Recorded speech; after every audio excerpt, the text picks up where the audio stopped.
皆様こんにちは。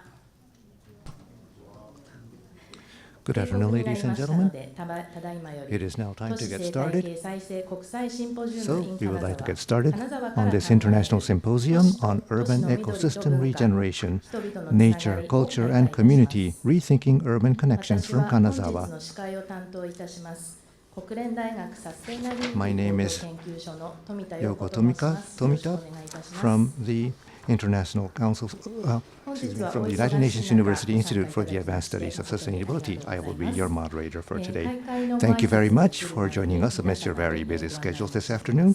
Before we get started, we have 本 some 日のシン housekeeping ポジウム announcements で to は make.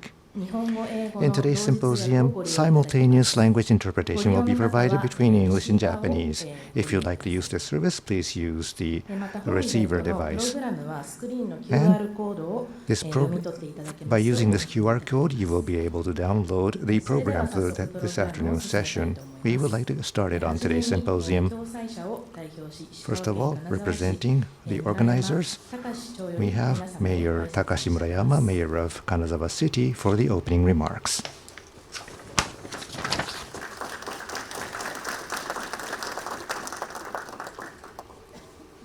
皆さんこんにちは。 Good afternoon, ladies and gentlemen. My name is Takashi Murayama, Mayor of Kanazawa, and welcome to Kanazawa City. I would like to give you a heartfelt welcome to all of you. 本日は都市生態系再生国際シンポジウム in 金沢に So thank you very much for joining us today at the International Symposium on Urban Ecosystem Regeneration in Kanazawa. It is indeed a great pleasure to welcome you all here in Kanazawa from cities all over the world to discuss the regeneration of urban ecosystems, which is a global challenge today. 本市は令和5年 In October 2023, 2023年10月国連環境計画 this city, Kanazawa, became the only city in Japan to be accredited by the United Nations Environment Program as a model city for urban ecosystem regeneration. This is an internationally acclaimed recognition of Kanazawa's initiatives such as its biodiversity strategy and the preservation of historical gardens, and we feel both great joy and a sense of responsibility. このため認定をきっかけに Taking the opportunity of such accreditation, we have decided to organize this symposium in collaboration with the United Nations University Institute of Sustainability, Ishikawa Kanazawa Operating Unit, with the aim of communicating Kanazawa's initiatives to the world at large and to fulfill our role as a model city. Today, as keynote speakers, we have Ms. Yulia Rubleva from the United Nations Environment Program, Ms. Ingrid Koitsi from ICLE, Local Governments for Sustainability, and Mr. Suzuki from the Ministry of Environment. They will speak on the importance of urban ecosystem regeneration and its future prospects. In the panel discussions that follows, representatives from 7 cities around the world, including our city, will take the stage to exchange views on their respective initiatives and deepen the discussion on issues and measures for urban ecosystem regeneration. We hope that this opportunity will lead to the strengthening of cooperative relations among international model cities, and that the discussions will be widely disseminated to promote initiatives for the realization of sustainable cities in all parts of the world. Just to tell you a little about our city, Kanazawa, which was saved from war damage, was able to retain many historical gardens to this day. The garden culture that permeated the samurai society has long been passed on to businessmen and merchants and has been handed down to the present day in close association with buildings, the natural environment, and traditional culture, such as the tea ceremony, and is a valuable cultural heritage that symbolizes Kanazawa as a historical city. In view of this, in March this year, the Kanazawa City Historical Garden Promotion Plan was formulated, positioning the multifaceted characteristics and values of the gardens as Kanazawa's garden culture, and systematically preserving and passing them on, as well as promoting them widely throughout the world.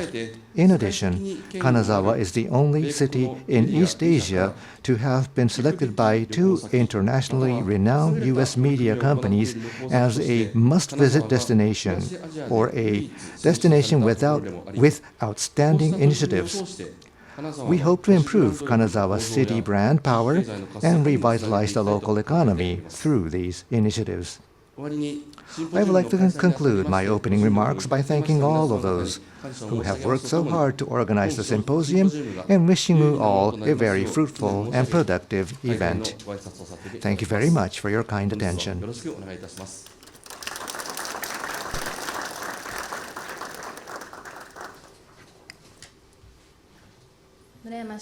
Thank you very much, Mayor Murayama. Now we will proceed with the program and move on to the keynote speeches.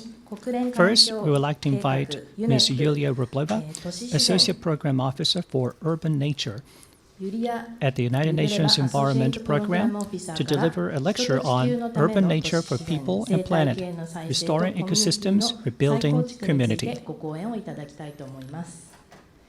Ms. Rubleva, the floor is yours.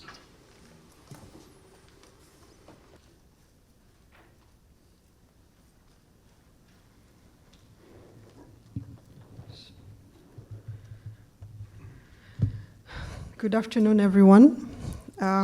First of all, it's a true honor for me and a true pleasure to be here with you today. I want to extend big thanks for the city of Kanazawa, for the Honorable Mayor, and for all of you, the citizens of the city, and of course to the United Nations University, to welcome us all here today and for organizing this symposium. As Yoko has already mentioned, my name is Yulia. I work on urban nature projects within the United Nations Environment Program. And in my work, it became really clear with the projects that we work with around the world that it's critically important to strengthen the connection between cities, between urban citizens and nature, and sometimes re-establish it, because that's not always a given. And I think the great turnout here today really shows the importance of the topic of connecting urban citizens, local communities with the nature in and around cities. And I will start by, how do I change, sorry. There we go. I will start by talking a little bit on the connection between cities, nature, and climate change. We all know that with urbanization and as cities grow, they take space away from natural world. So this usually happens at the cost of ecosystems, at the cost of nature in and around cities. By some projections, between 2016 and 2050, urban expansion could occupy nearly 15 million square kilometers of natural habitat globally. Imagine how big of a space that is. And these kind of trends, they tend to disconnect urban residents and cities away from nature.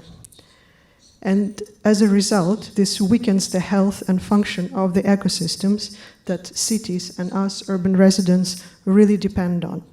So such ecosystems as wetlands, forests, rivers, canals, urban gardens, urban forests, all of these natural ecosystems suffer, and the urbanization takes a strong toll on them.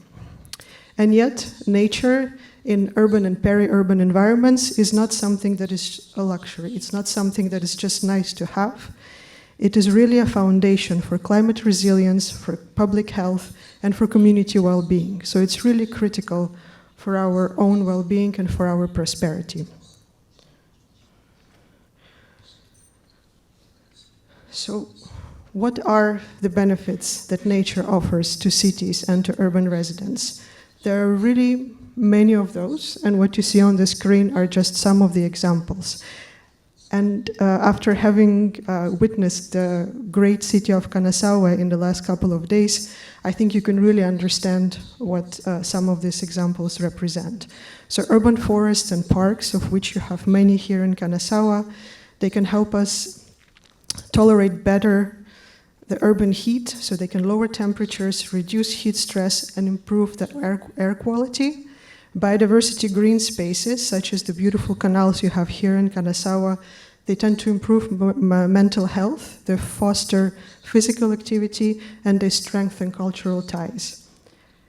Urban wetlands and riparian buffers, they help reduce the flooding and manage stormwater in cities where this is a big challenge. So these are some of the examples of how reconnecting and reestablishing the relationship with nature can benefit the cities and its residents.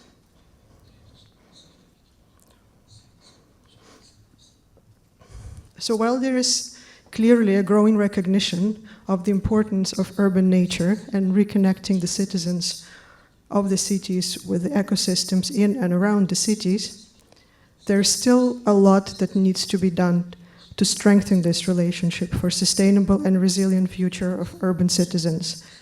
And with that understanding, with that idea in mind, jointly with partners such as ICLE that are also present here, we have put together a Generation Restoration Cities movement, where 24 cities have joined us in this program. A lot of them are present here today, and you will hear from them later, so I won't go into the examples of what the cities actually do. The common thread amongst all of those cities across the world that we work with, of which there are 24, is that they see the critical value in protecting and restoring nature in and around cities and are working to take this agenda forward in the city boundaries as well as globally. And we are proud to be helping them with that agenda. So here on the map, you can see the 24 cities that we work with, and I really want to stress what the Honorable Mayor has already pointed out, that Kanazawa is a role model city in the Generation Restoration Cities movement.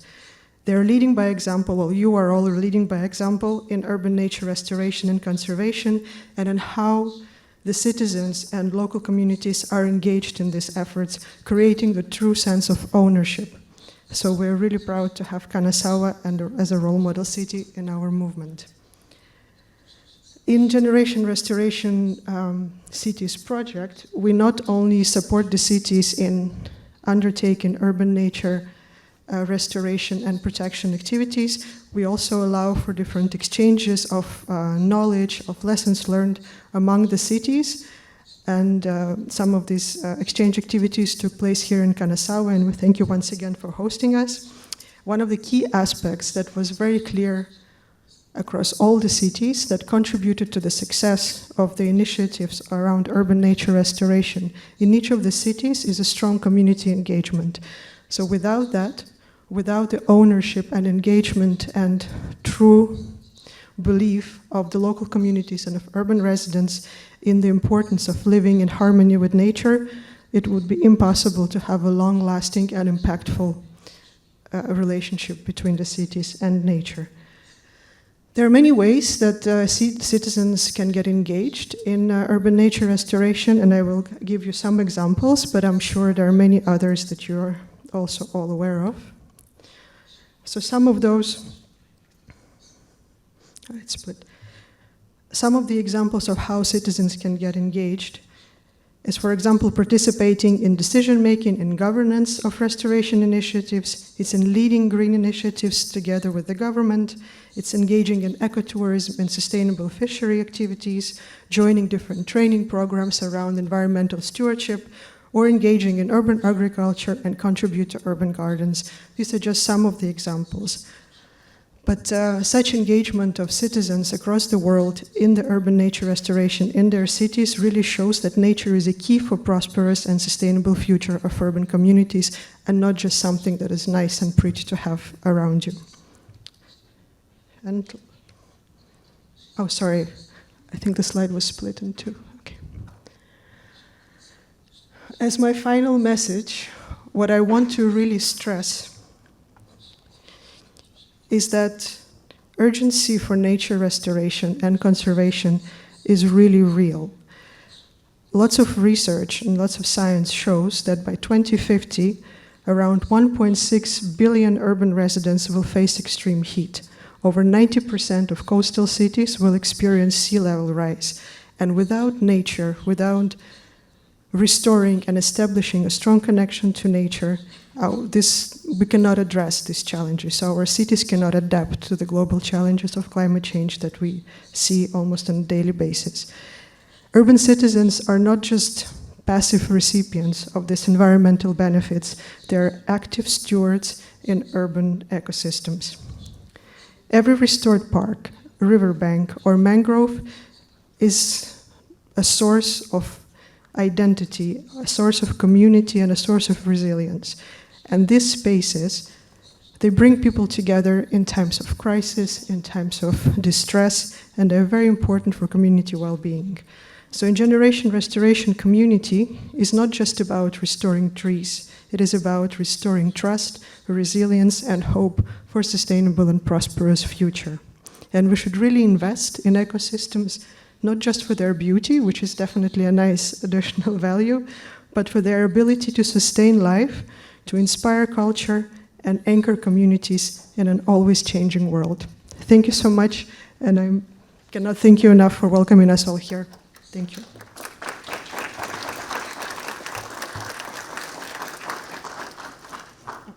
ユリア様ありがとうございました。続いて育霊アフリカ事務局自治体生物多様性自然健康担当イングリッド・コッツィディレクターより都市のウェルビーイングとレジリエンス、そして人と人をつなぐ自然の力についてご講演をいただきます。イングリッドさん、よろしくお願いいたします。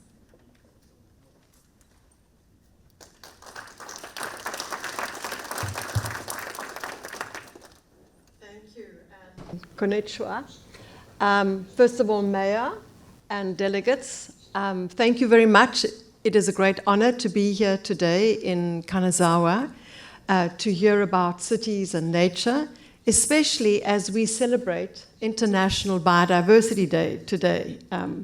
So I'm going to talk to you very quickly about why cities need nature, and Julia has mentioned some of the services that nature gives us, but I think it is important to understand that while cities occupy such vast areas and we consume 75% of global resources, cities are also important hubs of innovation, and that innovation helps cities address the vulnerability. We should never forget that cities are at the forefront of the disasters, and that's where many of the solutions come from. What I also want to talk about is something that we've seen very beautifully here in Kanazawa, and that is how nature and well-being and quality of life can contribute to each other. So for example, in some of the things that we have seen through the network of parks, the mayor talked about the heritage gardens. We also saw along the Sui River yesterday where there's beautiful areas where citizens can engage in sport activities and recreation. How important it is in these times to help citizens become more resilient to stress, environmental diseases, etc. And something else that I just want to mention is that cities play a very big contribution towards global targets. For example, the Global Biodiversity Target, number 12, which is the first target that in a UN Rio Convention that speaks directly to cities' contribution. I think we are seeing globally international organizations, stakeholders, but also governments around the world are recognizing that they cannot meet biodiversity and climate targets without the contribution of cities. And we will hear that later this afternoon examples from around the world. And I said yesterday, we saw in practice and in actual concrete terms what this beautiful city of Kanazawa has done to contribute to this global target. These are just two pictures from cities elsewhere in the world that focus on different aspects of health. For example, in Utrecht in the Netherlands, where there's a big focus on mental well-being, and in Fortaleza in Brazil, where it's about cardiovascular disease. And there are many more examples. And if we look at the next issue, besides the health aspect, but the whole question of resilience and how we as citizens in cities and the governments of cities can become more resilient as disasters, extreme weather events, etc. increase. We see and we know that it's important to look after our wetlands, to look after our forests, to look after our mangroves in reducing those impacts. And here again, there's a global target, number 8, and there are many examples of how cities are using nature-based solutions to address those targets. Here's 2 more examples very quickly around mangroves and trees. But before I do that, I want to talk also about urban connectivity. So cities are located all over the world, many of them where we have sensitive environments like rivers or coasts and wetlands, because that's where there's a source of water.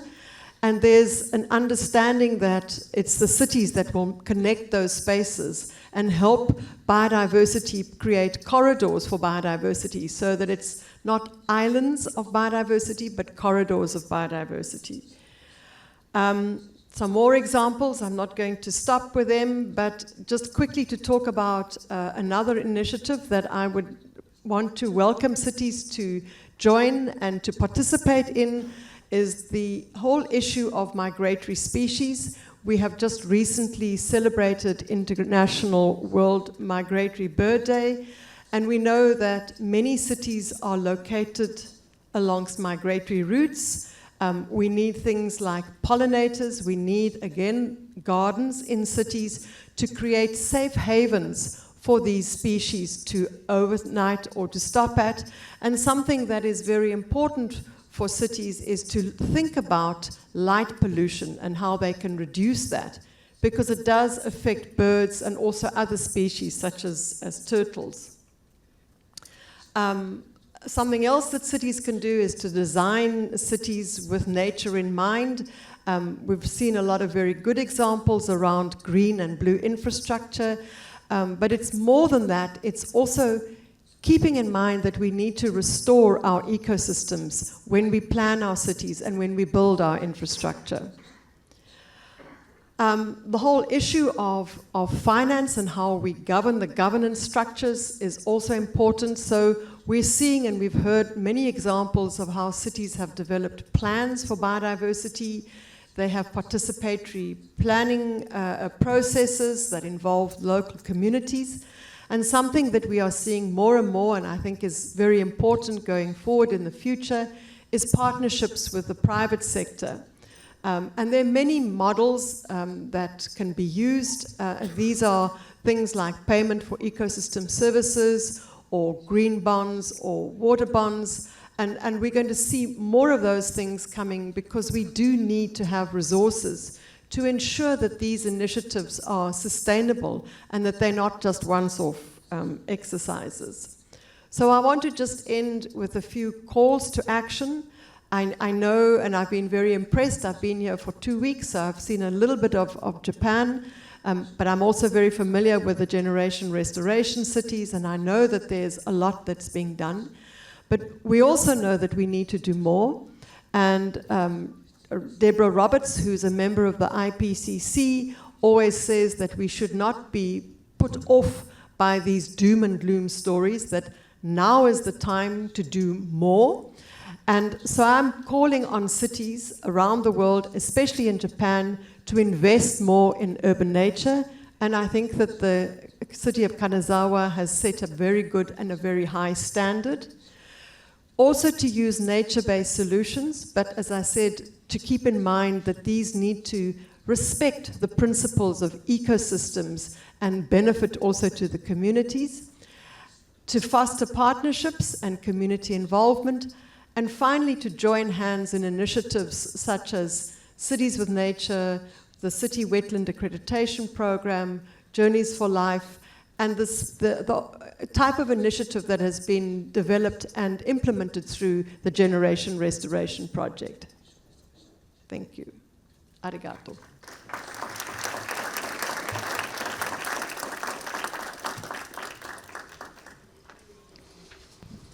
イングリッド様ありがとうございました。 Thank you very much, Ms. Kutsi. 続いて Next, we would like to invite Mr. Wataru Suzuki, Director of the Biodiversity Strategy Promotion Office, Nature Environment Planning Division, Nature Conservation Bureau of the Ministry of the Environment, to give a lecture on the role cities can play to realize a society in harmony with nature. 鈴木様よろしくお願いい Mr. Suzuki, たします。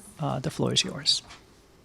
ご紹介ありがとうございます。 Thank you for the kind introduction. 村山市長様、 Mayor Murayama, 大学サステナビリ delegates from UNU and IAS, and the Director 主 Yamaguchi, 催者の皆様、 and organizers, thank you very much for inviting me for this talk, for this conference. もうユリアさんとイングリッドさんの方から素晴らしいプレゼ So ンテー Ms. ションをいただいて Rupleva います and ので Ms. Kutsi gave us a really wonderful presentations. So I may, what I'm going to speak may repeat what the wonderful speakers have already said, but let me introduce our initiatives.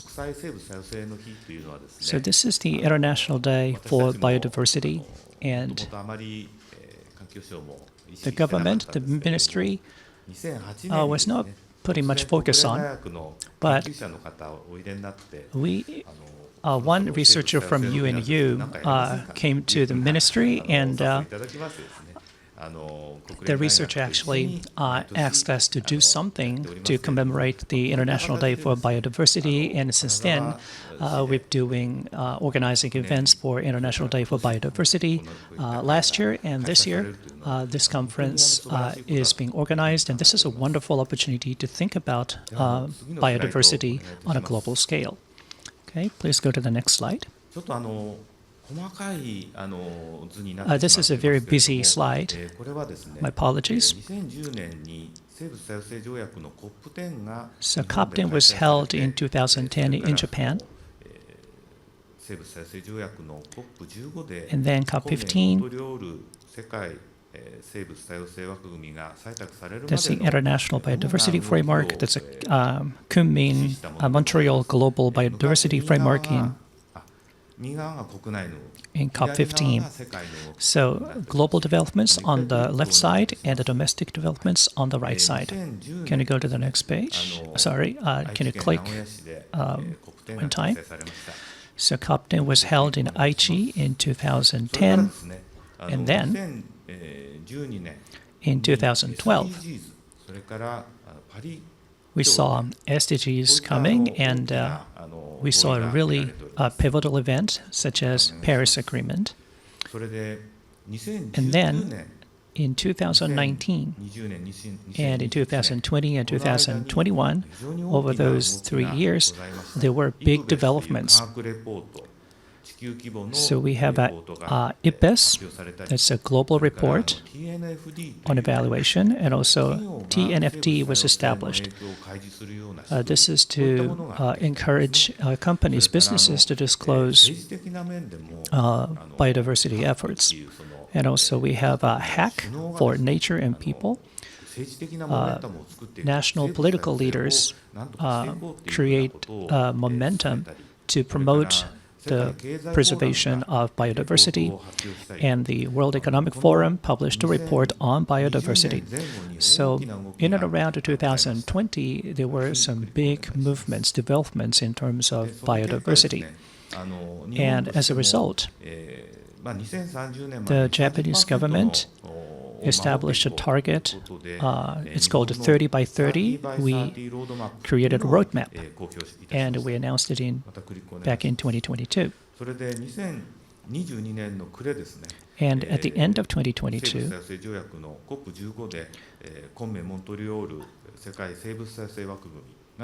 CBDC 15 and Kunming Global Biodiversity Framework were signed. And then we developed our national strategy to promote and preserve biodiversity, and with that, we have been doing a lot of initiatives. So this slide gives us overview of a Kunming-Montreal Global Biodiversity Framework, and it's called a KMGBF. So there are a lot of details out there, so I'd like to give you some overview. So we have a 2050 vision. What kind of world do we want to live in, and how to stop the loss of biodiversity, and how to reverse the trend. And we have 4 outcome-oriented goals, and we have 23 action-oriented targets. And we established a monitoring framework. So it's not just a vision or targets. This is a comprehensive framework. And today, as Ms. Kutsi talked about, she introduced to us some targets that we want to achieve. And let me give you how many of them are actually related to our urban activities or urban environment. First one is to reducing threats to biodiversity. And what we need to do is the following. And the city of Kanazawa, and out of the unit program to Generation Restoration Model City, so we have target 2. We have to recover the weakened biodiversity, weakened ecosystem, and we have to provide other effective area-based measures. And target 7, we're going to have nutrient loss and pesticide risk, including plastics. With regards to nutrient loss, it's all about fertilizer. So we have this kind of target as well. And the next one is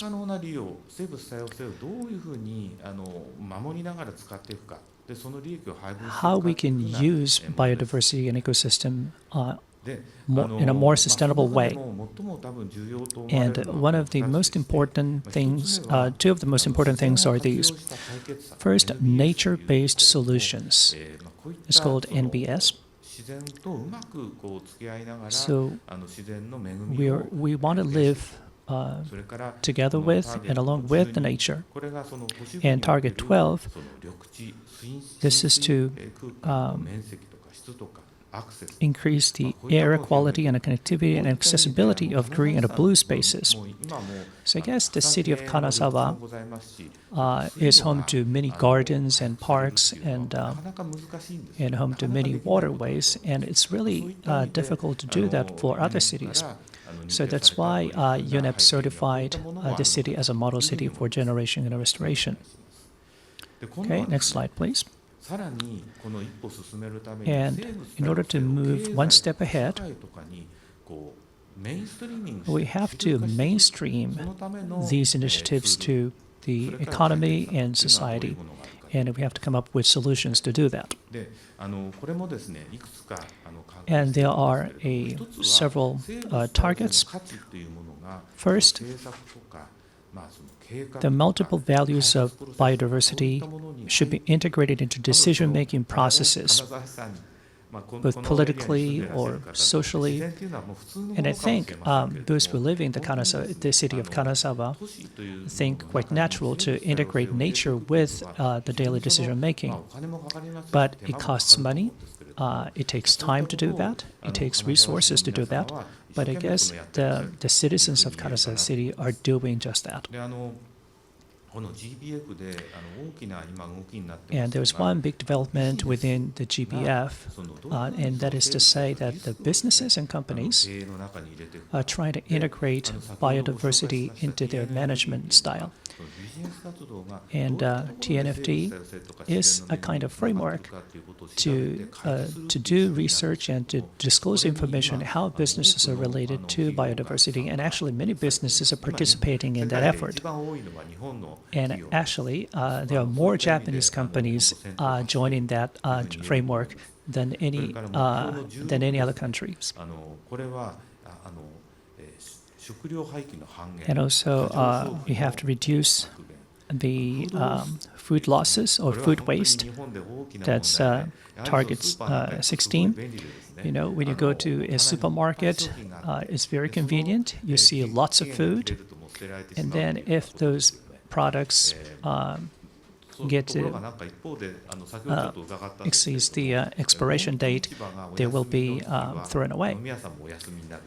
But I heard that in the city of Kanazawa, when Oimachi Market is closed, all the restaurants are closed as well. So this is very sustainable.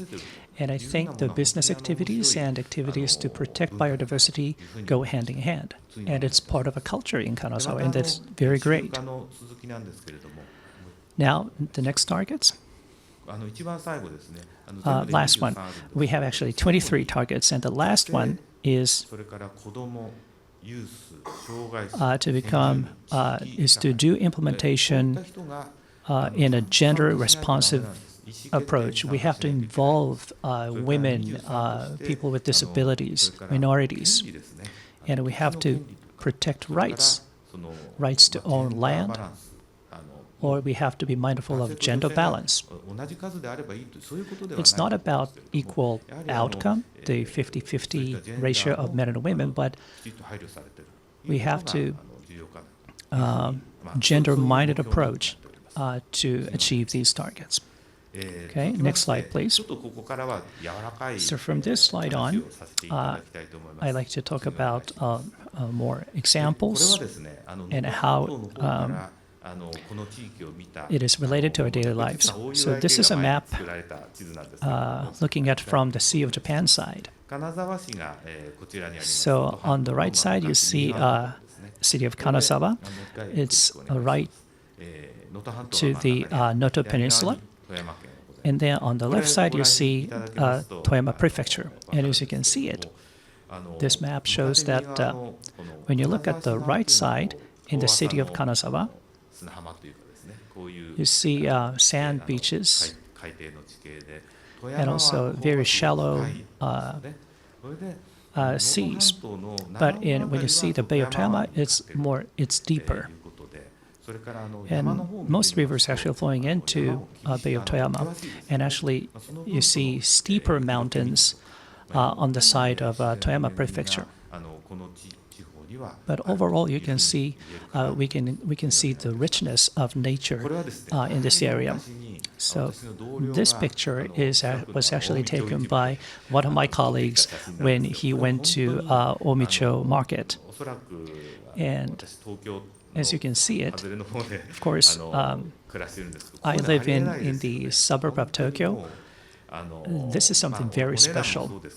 When you look at the price, very special, and also the variety of fish, we see the richness of nature. We actually experience the benefits of nature in this city, in this area. Okay, before I forget, I actually found a treasure in the home where I was grown up, when I grew up. So this is one of the flyers of the supermarket of 1968,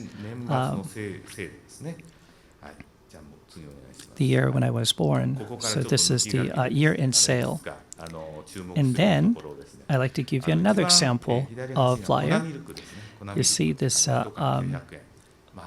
powdered baby milk, baby formula. It costs 900 yen. And then next to that is instant coffee, 400 yen. But when you look at in the middle, this is fish sausage. I guess those of you who are joining the international workshop may have never seen this before. But this is actually fish sausage. That's a typical sort of Japanese sort of fish staple. So it costed 84 yen for 4 pieces. So it's less than $1. So it was that cheap back then. And then this picture, that's coastal fresh caught fish. That's what the flyer says. And you see this shellfish that's it used to be sold in one bag, not one piece by one piece. So I don't know how many in there, but I guess there are many pieces in one bag, and it costed 25 yen. And sari, that's a fish. It's cut open, dried sari, and it costs 60 yen for 10 fish. And it's almost unimaginable when you look at the current prices. This is a life cooperative flyer. It's another supermarket. And can you zoom in? So this is a fish from Namibia caught in the Indian Ocean. But I guess it's not Indian Ocean because Namibia is on the other side of Indian Ocean. But this is a fish piece and another Japanese staple. But we have to go to Namibia or go to the Indian Ocean to get pieces of fish. And again, in the supermarkets across Japan, you see those fish pieces instead of a whole fish. And again, this is another staple for the Japanese cuisine. This is eel, and it's a long piece of grilled eel. And in August or in July, there are certain days or a day when most Japanese people eat eel, and it costs about 970 Japanese yen back in 2010. But in 2014, the price doubled. It was said that there was a bad year for eel, but there's a decline in the fish stock, especially for eels. This is statistics provided by FAO, and as you can see, this graph,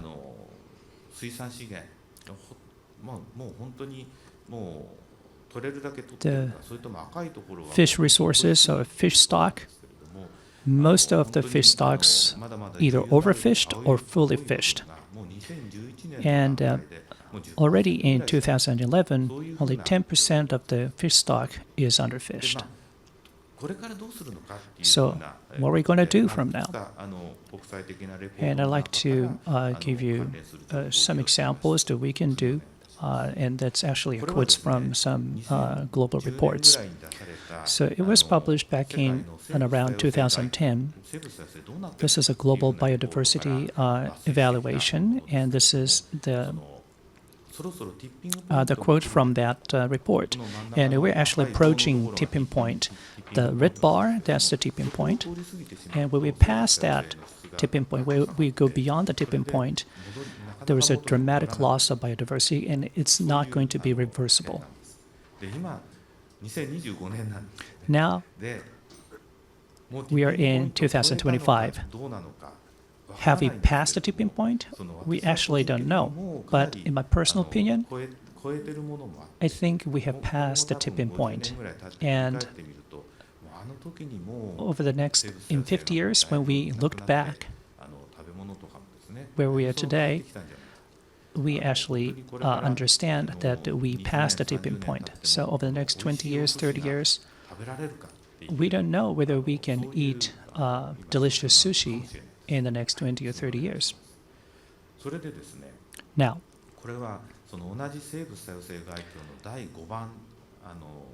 this is a 5th edition of the, again, Global Biodiversity Situation Report. And the loss of biodiversity is consistently being declining. And what we ought to do is to stop it and reverse it. And that's the 2030 vision. So when you look at the green area, this is to conservation and restoration. This is what we have been doing over the past years. And then we got to do climate change actions, and we have to reduce other drivers like fertilizers and chemicals, and we have to do something to curb consumption. So we have to do all these things together at the same time, otherwise we cannot reverse the trend. Next page. So this is again from GBO5, Global Biodiversity Overview. So when you look at the middle, you see the city, and then we have to migrate, and we have to promote transition of the social infrastructure. So as the society changes, as we need to change the society, those are the things that we need to transition or migrate. And then when you look at the bottom, we have to do something about the food so that it can be more sustainable. And this is one of the critical initiatives. Agriculture, fisheries, all those primary industries should also transition to more sustainable forms. And in the prefectures of Kanazawa, Fukui, Toyama, there are a lot of advanced initiatives to promote transition. And then we have to do something to become more adaptable to climate change. And also we have to do something with water. And Japan is home to really abundant water and fresh water, but we have to do something about water as well. And also health, because our health and the health of the nature is interconnected. So this is our national strategy to preserve and promote biodiversity. So we have 5 pillars to the strategy.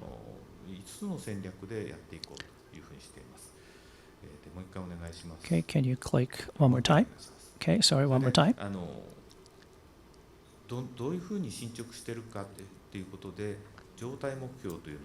We have state-oriented targets. This is to monitor progress, and also action-oriented targets, what we actually do. And we are monitoring our activities according to these 5 pillars of the strategy. Okay, can you click one more time? From far left, conservation and restoration. The next pillar is green infrastructure, nature-based solutions. There are lots of initiatives going on around the country. Nature-positive economy. We have to transition our economy in production and consumption. And the last pillar is data and international cooperation. This is something that cannot be done by one country. So we have to work together with other countries. So these are the 5 basic principles of the strategy. Now, GBF is a global framework, and we have to be, our strategy should be aligned within the framework. So the principles of global framework should be translated into national strategy, and then it needs to be introduced to local strategies and policies. So that's what we're doing in Japan. And it's not only limited to cities, but we have local mission, 2030 mission, and our actions should be bottom-up. Again, this is a busy slide. This is a diagram is showing what we're doing at a local level. We put so many things in our national strategy, but I think the key here is to how to cooperate locally to preserve local food, local fishery, local forests. So again, action should be bottom-up and local-based. It should be developed within the local context. And there are so many activities going on and related. それでこれ自然共生サイトというのをちょっと聞いたことがある方 This is nationally certified sustainably managed natural sites. There is a certification system by OECM. We adopted that system, and we see an increasing number of cities certified by this scheme in Kanazawa City as well. And I want many more of those cities to join this program. So this is the last slide. We have our economy transition strategy. It's not only related to the Ministry of Economy, but it also involves Ministry of Economy. Actually, there are 4 ministries involved in the strategy, and we are inviting business community as well so that we can transition our economy to a more greener economy. And those initiatives have just begun, and I guess the role city can play are very big. And that's it from me. Thank you very much.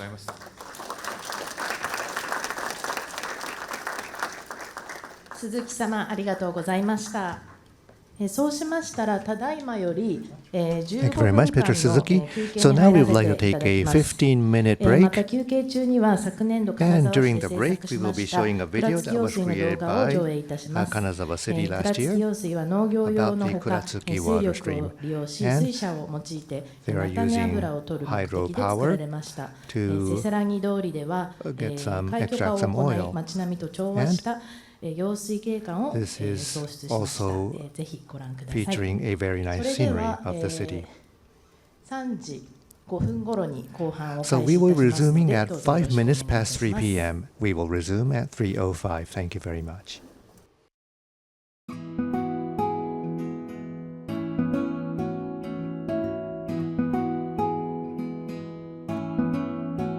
市の中心部を流れる犀川、浅野川などを源とする用水は平野部に網の目のように張り巡らされており、その数は55本、総延長は約150キロにも及びます。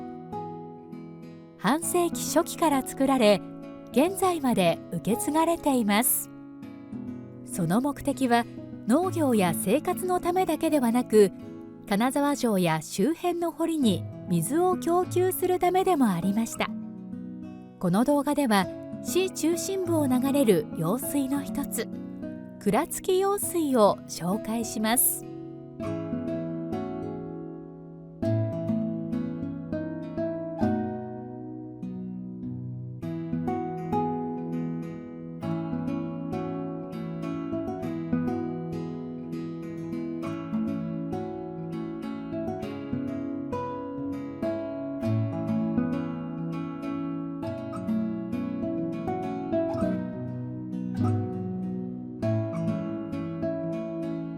倉付用水は犀川雪見橋下流城南一丁目地点で取水しています。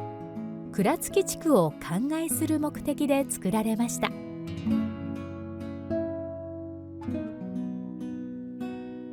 取水からしばらくは暗渠区間として道路下を流れていきます。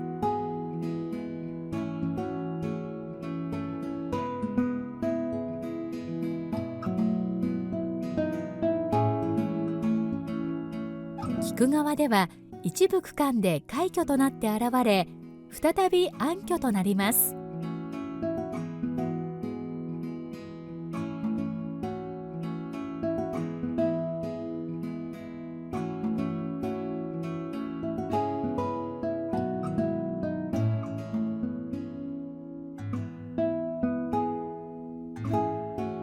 鱗町交差点を過ぎると廃墟となります。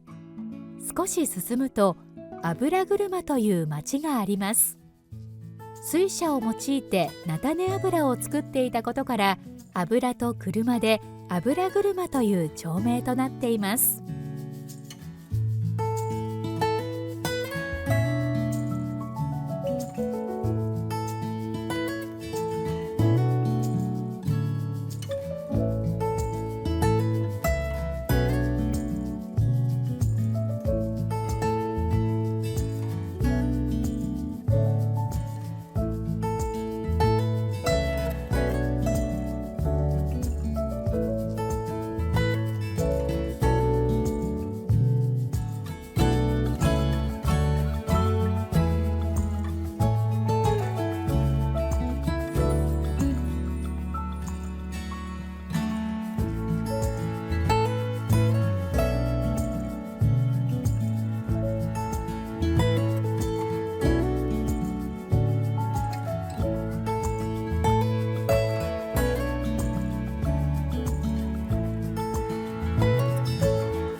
せせらぎ通り商店街を流れていきます。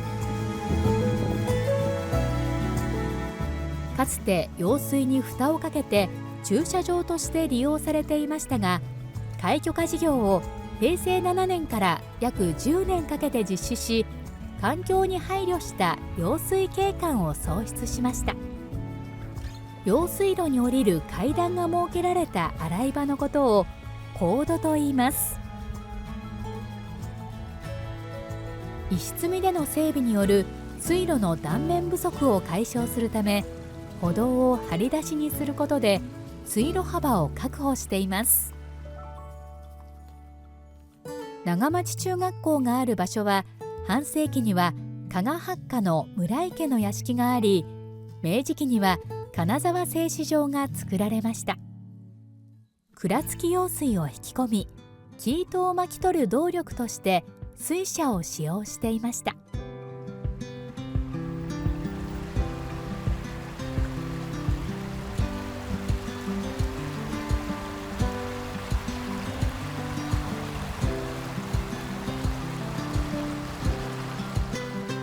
用水は植物や昆虫、魚などにとって住みやすい環境であり、街中の生態系にも寄与しています。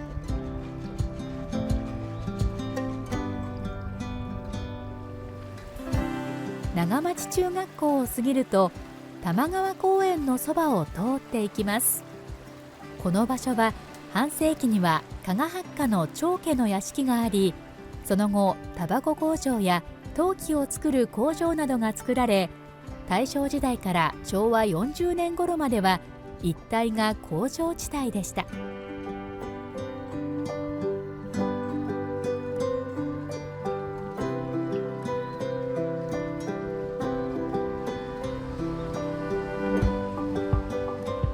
この場所は川幅が広くなっています。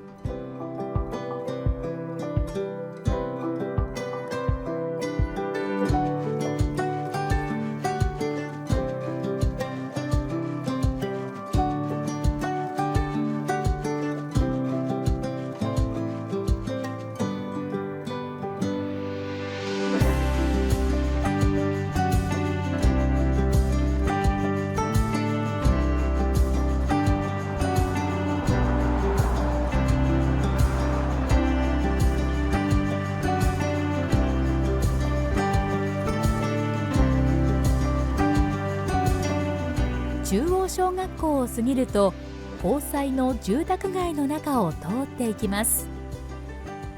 このまま金沢駅の方へ向かっていきます。豊西地区でも石積みによる集計整備を行いました。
昭和町には除塵機があります。ここでゴミを取りきれいにして金沢駅から北西方向の倉付地区へ流れていきます。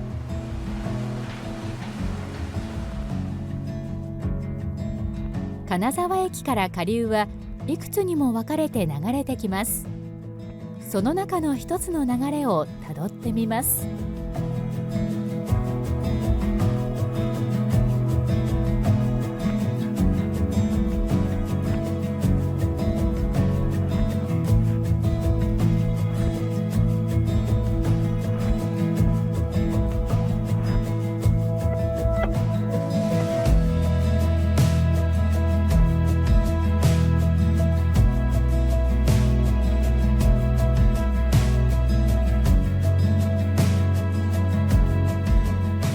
国道8号を越えていきます。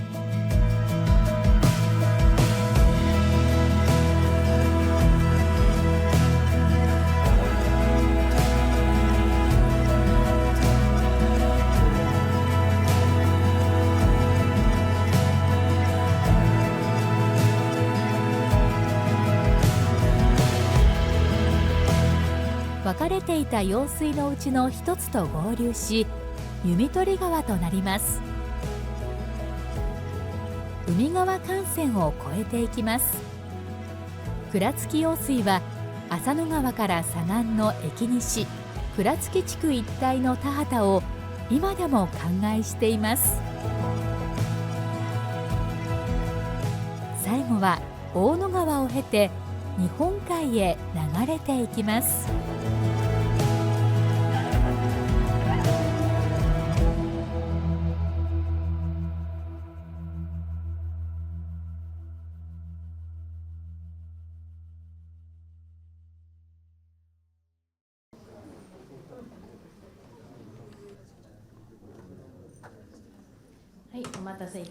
Thank you for waiting, ladies and gentlemen. We'd like to resume our meeting. The next session is a discussion, and title is Community-Led Urban Regeneration, Culture, Nature, and Global Perspectives. So we're going to have a panel discussion, but first, we have a short presentation from each panelist talking about each city's initiative, starting from Ceylan Safet Karaldan Sözver, architect and urban designer and strategy development and program coordinator, Istanbul, Turkey. The floor is yours.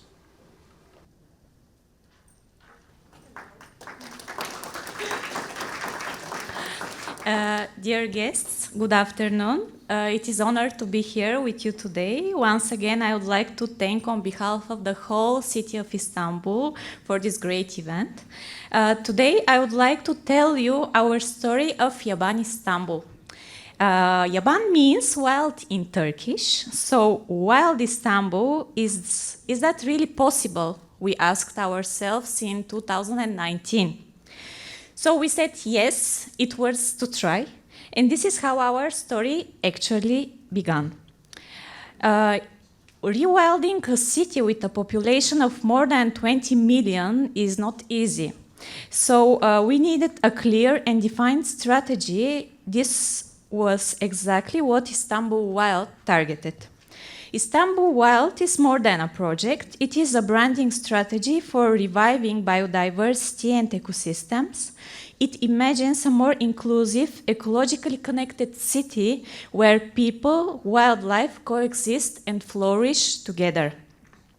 At the heart of this vision is a very bold shift in the governance processes of the city. In 2020, the first Directorate of Ecosystem, Ecological and Biodiversity Conservation was established within the municipal structure of the city. And its main aim was to start the conservation strategies from the most important natural areas of the city. And this would include the drinking water basins in the city, the Bosphorus groves, and the urban forests of the city. The success of Istanbul Wild lies in its aim to become a collaborative platform that brings together a wide range of network of academic researchers, NGOs, local authorities, volunteers, and citizens. It focuses on flora and fauna inventories, conservation and revitalization of urban wildlife, protection of monumentary trees, and conducting nature studies together with communities. The initiative also sheds light on the urgent need to restore ecological balance, particularly by creating opportunities for vulnerable species to reproduce. In this sense, flora and fauna inventory, the regeneration and strategies for the restoration of urban wildlife, monumental trees, and nature studies were actively going on through the city for the last 5 years. In this context, I would like to emphasize the real and complex challenges of creating favorable urban conditions for both humans, domesticated animals that are a great issue in the city, and wild species. As you may know, Istanbul is located along a major Natura 2000 route for migratory birds. To achieve a wilder and more resilient Istanbul is only possible through community engagement. Increasing awareness and knowledge on nature is the fundamental in restoring and conserving ecosystems. In this sense, we have launched a variety of educational initiatives ranging from dolphin to bird watching to nature scouting and nature detective program, which promotes children and families in exploring and understanding the fundamental needs of nature. One of the most emblematic projects reflecting this vision is the Atatürk Urban Forests, developed in partnership with a local NGO focusing on habitat conservation and enhancement of migratory species corridors. The impact of this effort was extended beyond national borders, and the project gained the international recognition, winning the Silver Award from the World Urban Parks in 2020.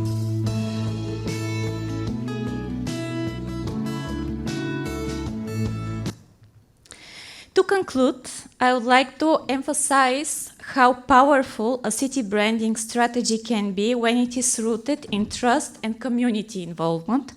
A recent example is the development of the first ecological management plan for a historic grove in the city in the Anatolian side of Istanbul.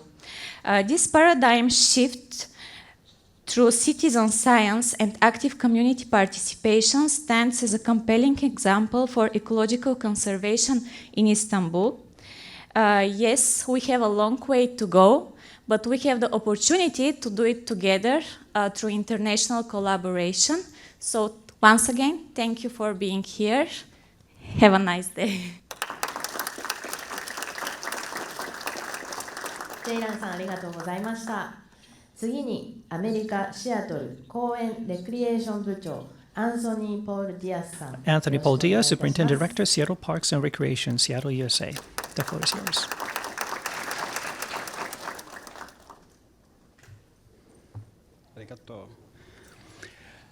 Thank you so much for that kind introduction, and thank you all for coming today to learn about what we are doing around the world for nature.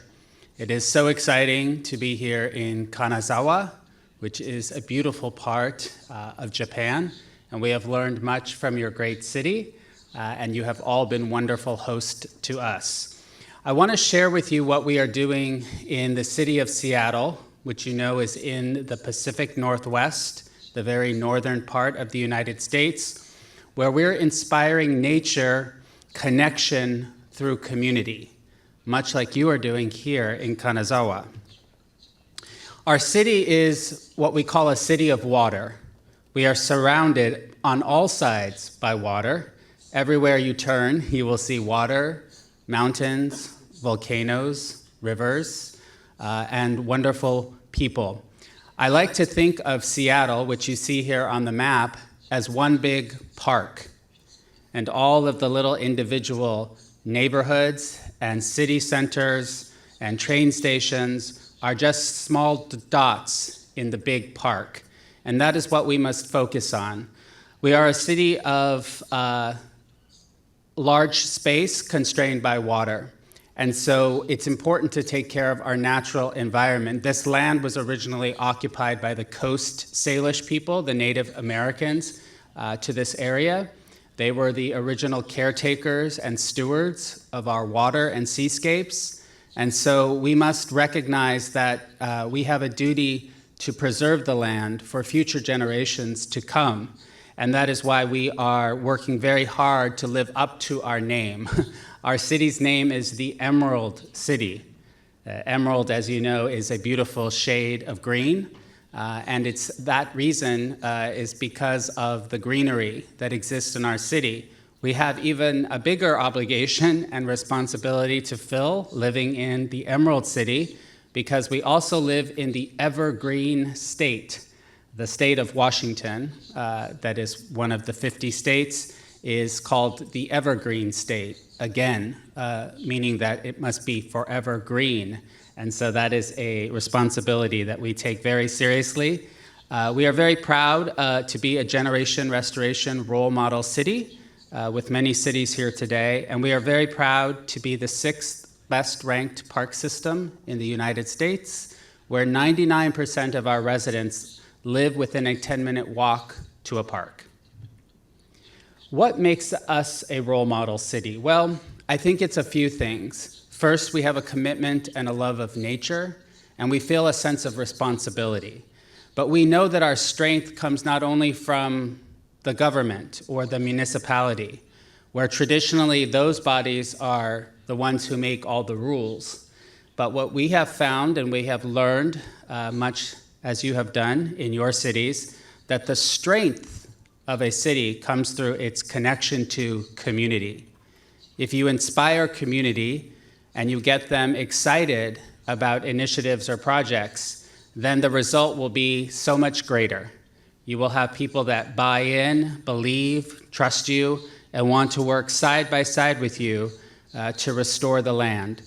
Here you see a picture of several not park employees, but volunteers through our Green Seattle partnership, where we have invited more than 1,000 community members from Seattle to be part of our restoration efforts.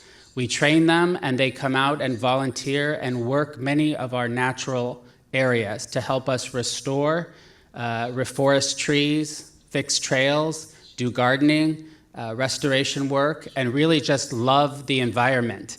And what we have found is that people like to touch the earth.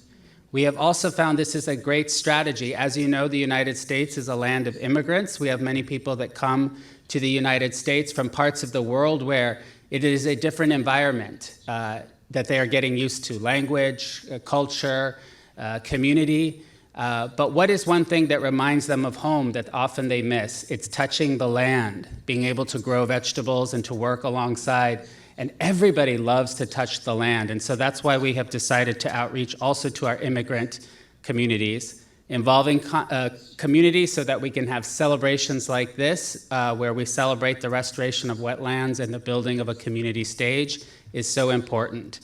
And lastly, you will see some reflections of nature projects as well as some art in the park to make areas better, so that we always continue our own park department motto. So we have Evergreen State, Emerald City, and our city park department in Seattle is Seattle Shines, so that we can be a shining system for everyone through the cloudy days, the dark days, where everyone can come together in community. So thank you Kanazawa for being a shining star as well in your city and region. Thank you.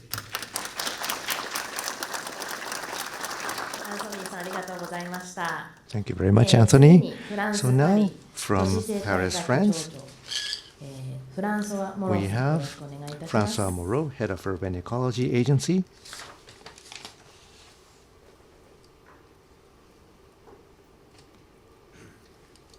Hello, everybody. Thank you very much for inviting me. Thank you very much to the UN University, to the Kanazawa city. I'm very happy, like we all, to be here. And today, obviously, I'm going to talk about my city, Paris.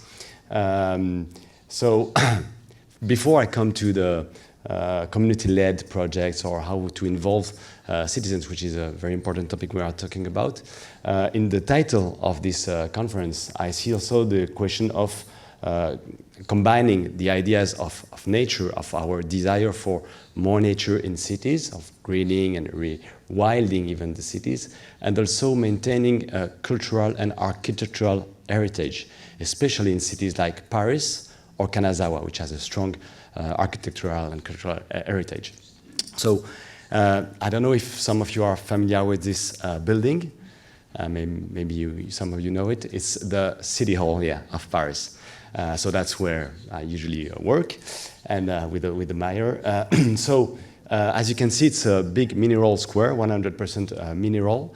It's protected by the UNESCO, like all the area, and it's also a cultural hotspot. We welcome festivals here. We welcome for example, the fan zone for the last Olympic Games, and recently, our mayor decided to transform completely this mineral square, to make it a symbol of the great green transformation, massive transformation of Paris, which is happening right now. So maybe we can pass to the next slide. So next slide is pictures of, can we go to the next slide, please? Thank you very much. So that's what's happening right now in this square. So the works are to be achieved in few weeks now. And as you can see, we are making kind of a urban or pocket forest. So it's obviously a technical challenge because we're in a protected area, because there are many things underground. You have a parking car underground, you have many networks. But it's more a political and cultural challenge. In France, in all very historical areas, we have to work with what we call the French national architects.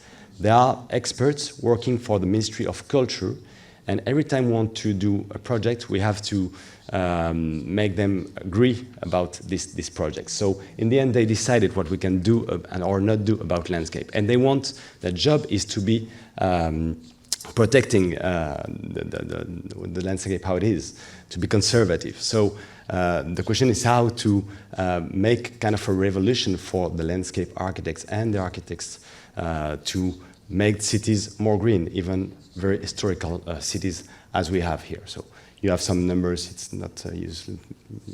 I don't need to repeat them, but maybe we can go to the next slide, please. To show that if that's the same square, you can see Notre Dame in the end, and so the City Hall is just on the left. And you see that before that, it was not 100% mineral. Of course, it was much for cars, but also you can see some part of green. So everything depends on what period of time we want to protect. And that's only 50 years ago. So that's just to show that changing the city, making more mineral and green is much a question of how do we want to share public space more than the idea of not doing anything to our cities. And that leads us, to the second question of this conference, which is how to involve people in this massive transformation we want to make it more green. So in this mandate, we decided to reduce the number of car parking in surface by 50%. So it's a big transformation. And recently, we decided to make people vote about what they want. So we have basically, as cities, what can we do to involve people? We have three main tools. First tool is by voting. So we made a referendum asking people, do you want to have 500 new streets in Paris being 100% pedestrian and green? So no more cars in the streets. And people voted that they wanted that. So that's what we are going to do now. We already started in some streets, mainly the streets that are in front of schools. We call them the school streets, so they are already pedestrian. And before that, we also started by greening the schoolyards. So that's an example of how to involve people. We can go to the next slide, please. That's on the left, typical image of a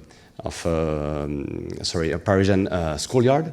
As you can see, it's designed to be not to let any chance to children to be in contact with nature. It's also designed for boys to play on football and girls not to try to get close to this part. And that's how it is now, thanks to involvement of the children, the teachers, the parents, to make it more green. And we are doing it in the 600 schools we have in Paris. So it's on its way right now. Maybe we can go to the next slide, please. So it's called the Oasis Schoolyards program. And as you can see, it's very collaborative. So we have a dedicated team which works for 6 months with the children, mainly. We have 6 different workshops. When first we explain them about the nature, we show them other Oasis schoolyards so that they can understand. We ask them, what do you like or don't like about your schoolyard? Where do you feel hot?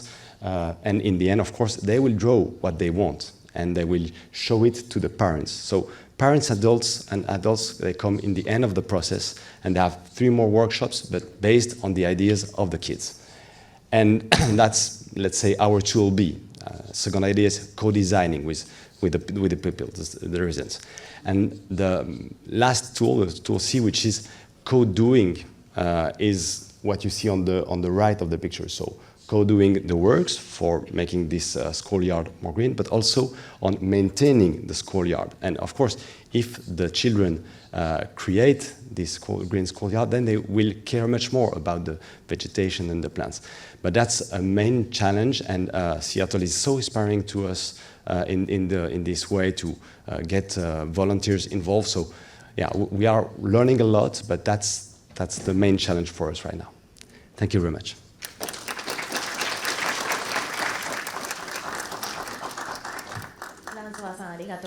Thank you, Monsieur Moreau.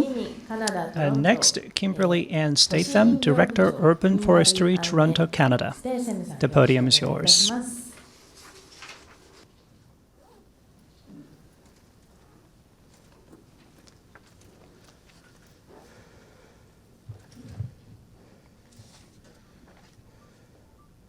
Hello.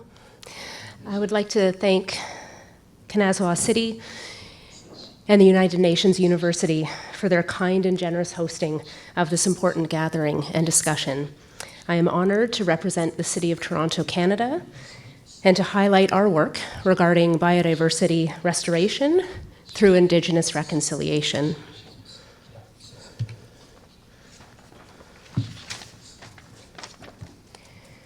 Toronto is located in southern Canada on the shores of Lake Ontario, which is a large freshwater lake. It is the largest city in Canada, and we are the 4th largest and fastest growing city in North America. We have a population of almost 3 million people. Takaranto is its Mohawk name. Takaranto means where there are trees standing in the water.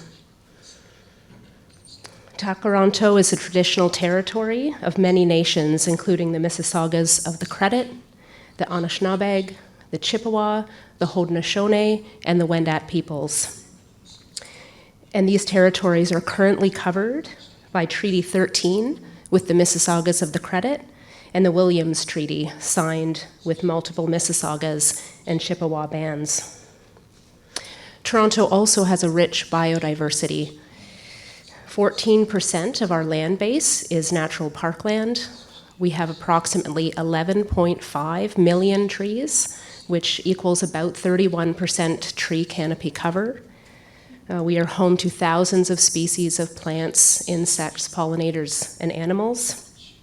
We are a major migratory and stopover route for birds traveling between North and South America.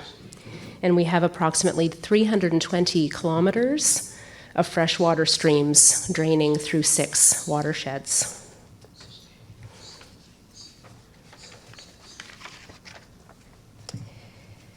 The relationships between Indigenous peoples and the settlers in Canada has not always been positive.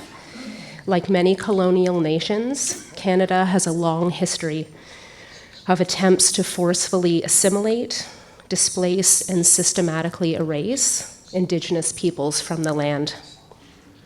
Toronto adopted its first reconciliation action plan that will guide the city's actions to advance truth, justice, and reconciliation with Indigenous peoples for the next 10 years. It builds on and is guided by the principles of the United Nations Declaration on the Rights of Indigenous People from 2007, as well as the calls to action set out by Canada's Truth and Reconciliation Commission, the final report of which was in 2015. The Reconciliation Action Plan is a framework that for action that will guide the future of Toronto in the spirit of justice, making progress toward right relations with a focus on relationships rooted in early engagement, collaboration, co-development, equal partnership, and power shifting. One small step that my team in urban forestry at the City of Toronto are doing is making a small step toward reconciliation is through taking a collaborative and decolonization approach to planning and implementing an annual traditional and prescribed burn in High Park. High Park is one of the city's park jewels. It is a large park located near our downtown core with 23 hectares of natural area, much of which is remnant black oak savanna, a globally rare and threatened ecosystem that requires periodic fire to maintain its open character and a rich biodiversity of plant species. Annual prescribed burns were reintroduced into High Park over 20 years ago by non-Indigenous people as a management tool to help manage invasive species, native plant generation, and restore wildlife habitat and nutrients to the soil.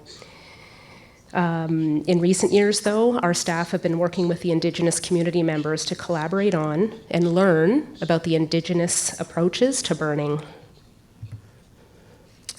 Benak Zigawak, Ashnabeg, is an Ojibwe word, which means a responsibility for a cleansing burn by all Native peoples. I'm going to show a short video which shows the ceremonial drumming, singing, and dancing, the way that we started the burn in a good way just this past April.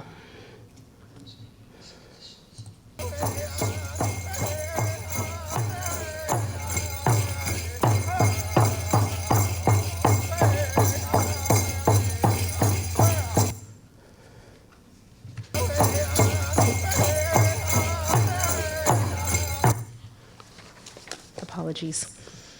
I'll conclude by recognizing that change is a lengthy process and requires extensive collaboration and relationship building. While the City of Toronto has made progress towards its commitments in the Reconciliation Action Plan, we acknowledge that we will be traveling this path together towards reconciliation for a long time. Reconciliation is not a linear path, but we have committed to walking it together.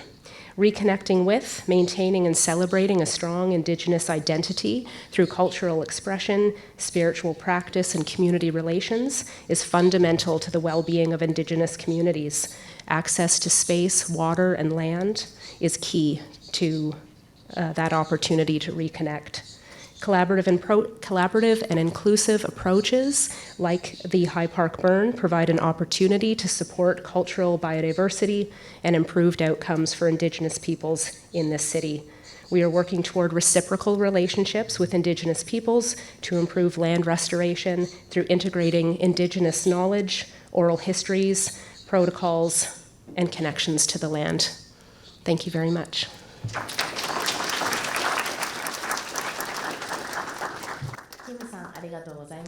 Thank you very much, Kim-san. And now from Mexico, we have Laura Hernandez Rosas, Coordinator of Biodiversity Strategies from Mexico City. The floor is yours.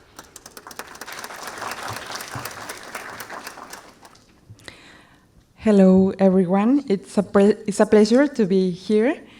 I wanted to share with you some efforts that Mexico City by the Environmental Ministry do for our city. This is the title that I gave to the presentation, Bringing Nature Back to the City as a Result of Community Engagement. Let me start by giving you some context about Mexico City. one of the largest and most complex urban area in the world. The city is located in the Valley of Mexico. It's an endorheic basin, meaning that it has no outlet to the sea, and it's surrounded by impressive mountains and volcanoes. As you can see, Mexico City used to be a lake, and now there's no water anymore. Even though it only represents 0.1% of the country's territory, Mexico City holds extraordinary ecological value. And 59% of the city is conservation land, with 27 protected natural areas and 26 areas of environmental value and 5 urban forests. That includes diverse ecosystem ranging from pine, oak, and Oyamel fir forest to mesophilic mountain forest, grassland, scrublands, and aquatic vegetation ecosystems. As you can see in the image, the natural ecosystems are located mainly in the south part of the city. Thanks to this diversity, the city hosts around 12% of Mexico's biodiversity and 2% of the world's biodiversity. Just to name few examples, nearly 2,000 native plant species and 356 bird species have been recorded. But living such a megacity with over 9 million residents in the city proper and 22 million in the metropolitan area comes with major challenges. The loss of natural areas is one of the leading causes of biodiversity declines. So, what we are doing about it? We believe that bringing nature back to the city is only possible through community engagement. Let me share some of the programs we implemented. There's ALTEPET program, special program of the Green Infrastructure Network, Urban Garden System, Gardens for Life, and Techios for Restoration. We believe that I'm going to explain a little bit some of these programs. ALTEPET, this is our flagship program for conservation and sustainable use of natural resources. It supports agroecological production, train fire brigades, and strengthens community development. For example, about 5,000 hectares were reactivated for agroecological use, and nearly 3,000 community firefighters were trained. Then we have the special program of Green Infrastructure Network, that this program promotes coordinated green planning and has led to the rehabilitation of protected natural areas and 18 new or improving parks. The two images in the left side are from parks, and the other are from protected natural areas. Then we have the Urban Garden Systems. It's a collaborative network that connects over 300 urban gardens, promoting food sovereignty and knowledge exchange. Then we have the Gardens for Life, or Gardens for Pollinators, a program that empowers women through urban gardening with a focus on pollinator-friendly gardens. So far, it has supported over 1,000 gardens and trained 979 women. And then we have Techios for Restoration, that this is our project as pilot city. in this project, the initiative promotes community-led ecological restoration and nature-based solutions. We've identified more than 40 active restoration efforts led by local community. In summary, these actions show how local participation is key to reversing biodiversity loss and building a more resilient, nature-filled city. Thank you very much.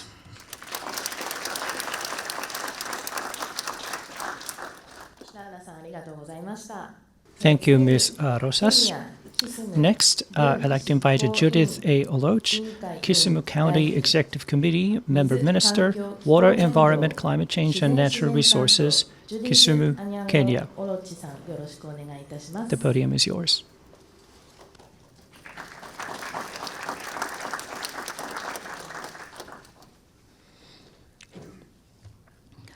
Good afternoon, everyone.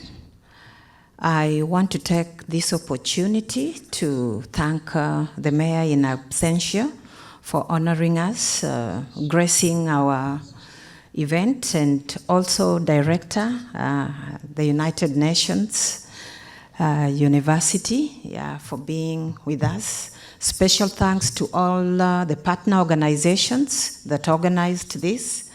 Special thanks to Togo, Yoko, for making us comfortable, and everyone else. Good afternoon once more. My name is Judith Oloch, and I'm from Kenya.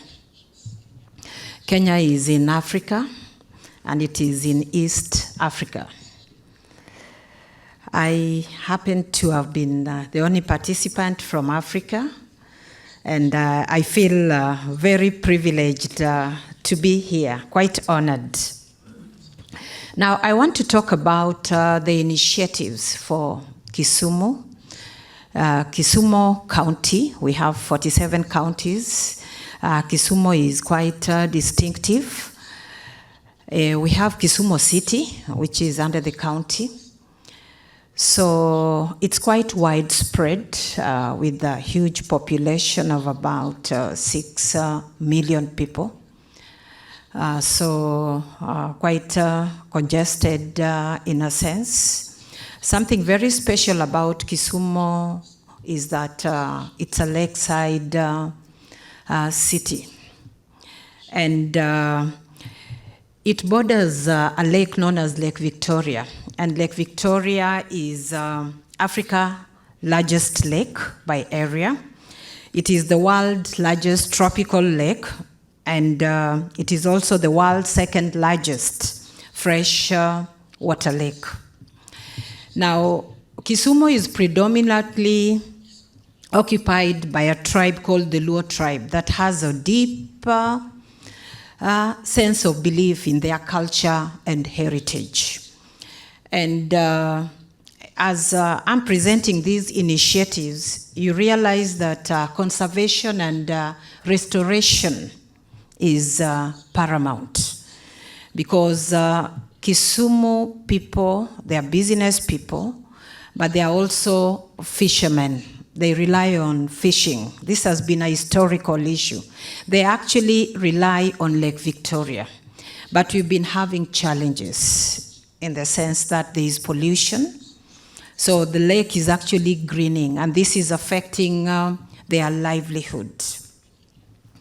As you can see, it is rural and urban, so quite widespread, and it is endowed with quite a number of streams, rivers. We are on the downstream, so the surrounding area, which are the highlands, we tend to get a lot of water, and this also brings another problem, which is flooding within Kisumu because it is downstream.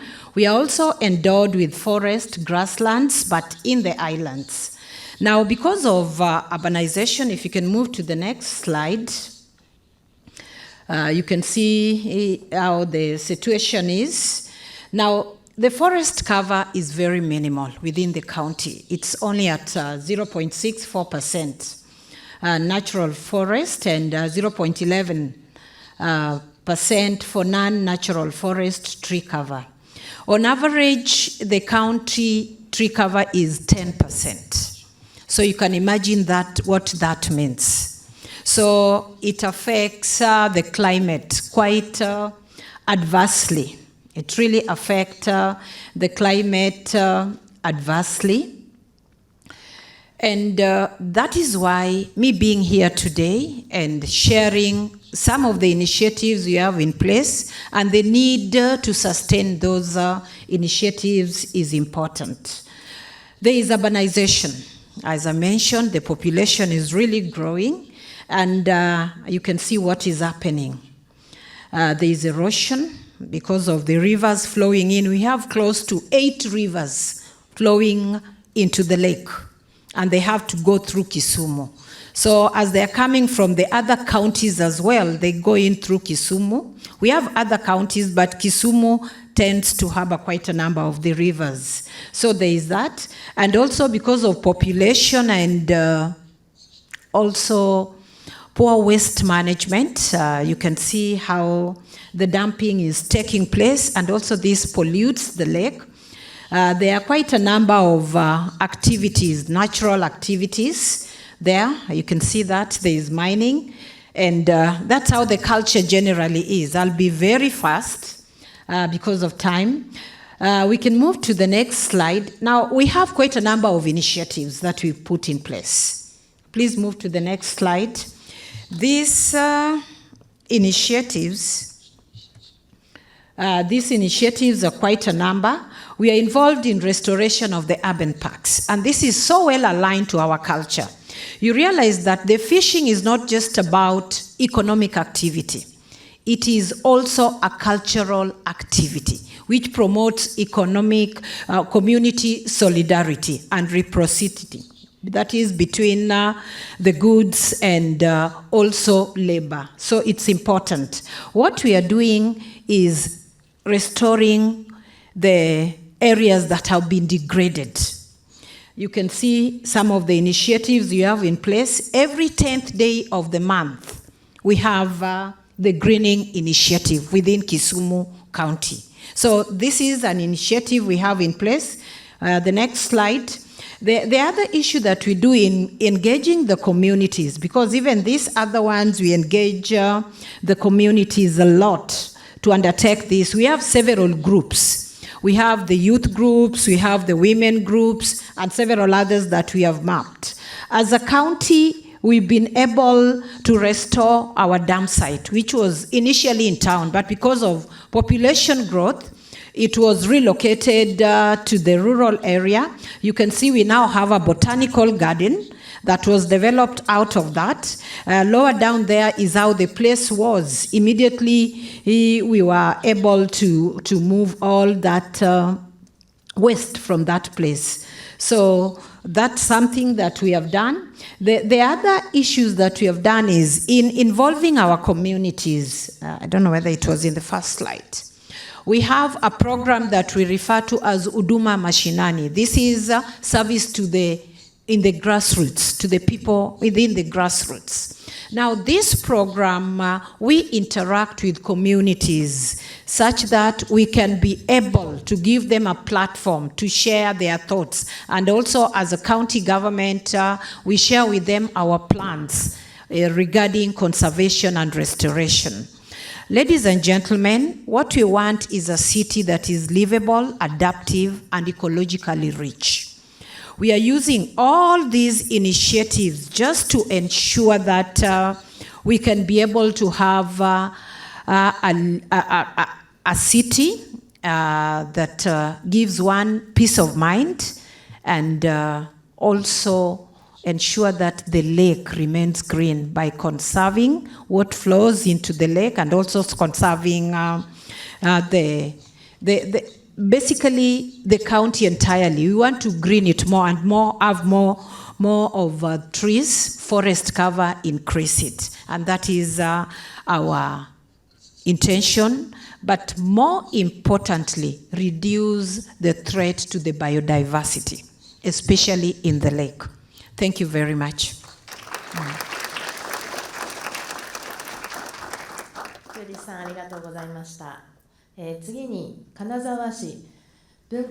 Thank you very much.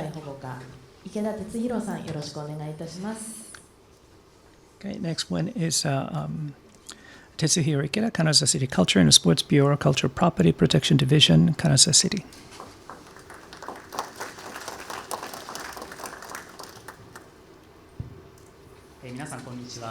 Good afternoon, everyone. Thank you for inviting me for this precious opportunity.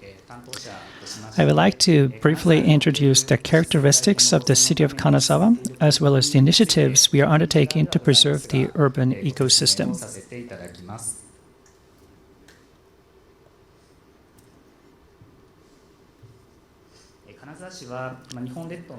Kanazawa City is a city with a population of approximately 450,000, located almost in the center of the Japanese archipelago. To the southeast, as shown in the slide, lies a range of mountains belonging to the Hakusam. We have a really green area in the city. When you look at the red letters, that's the cultural hall that we gather here today. 400年以上にわたりまして幸いにして戦火に遭うことがなかったためにこの城跡を中心にして So since Lord Toshi Maeda entered the castle in 1583, the city has fortunately avoided the devastation of war for over 400 years. As a result, the area around the castle has preserved its historical townscape in layered form. At the same time, a rich variety of traditional culture rooted in this long history continues to thrive in the lives of the city's residents.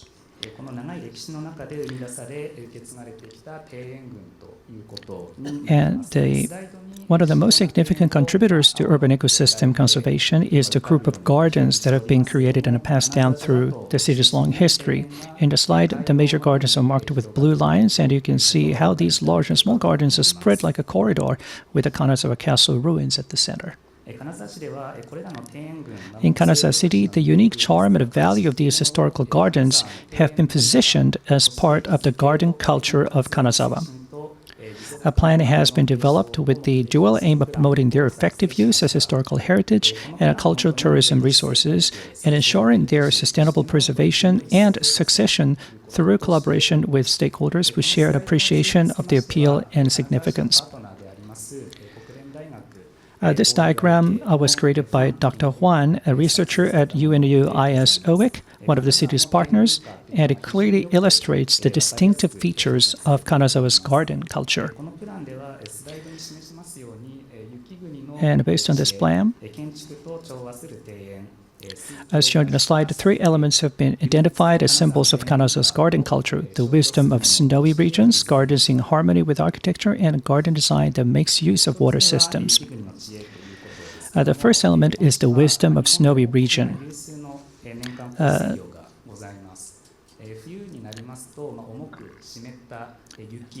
Traditional techniques developed to protect trees, earthen walls, and other elements from the heavy snow of winter, such as yukitsuri and tree bracing with ropes and kamokake, straw mat coverings, embody both practicality and aesthetic appeal. And these techniques are essential features of Kanazawa's gardens.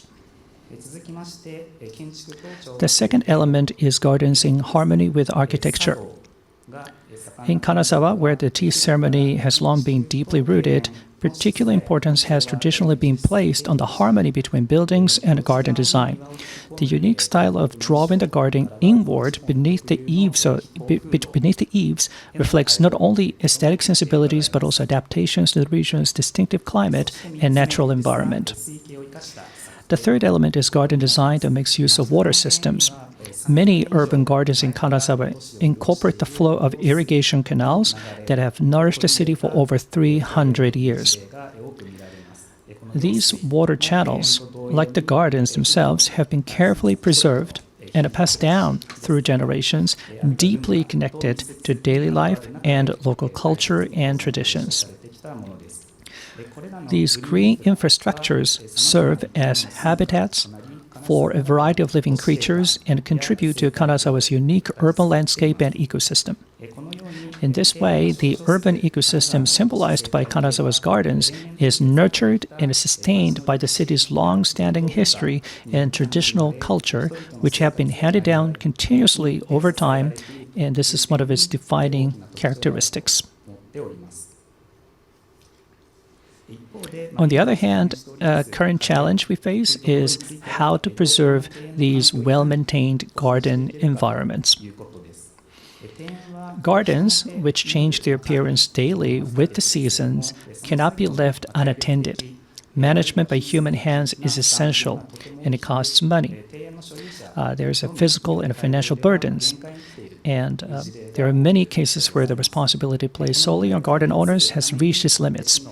To address this issue, our city partner, UNU, Institute of Advanced Studies on Sustainability, has been continuously implementing advanced initiatives through which valuable outcomes and expertise have been accumulated. And the city of Kanazawa have been collaborating with so many stakeholders to preserve the gardens. And that's it from me. Thank you very much.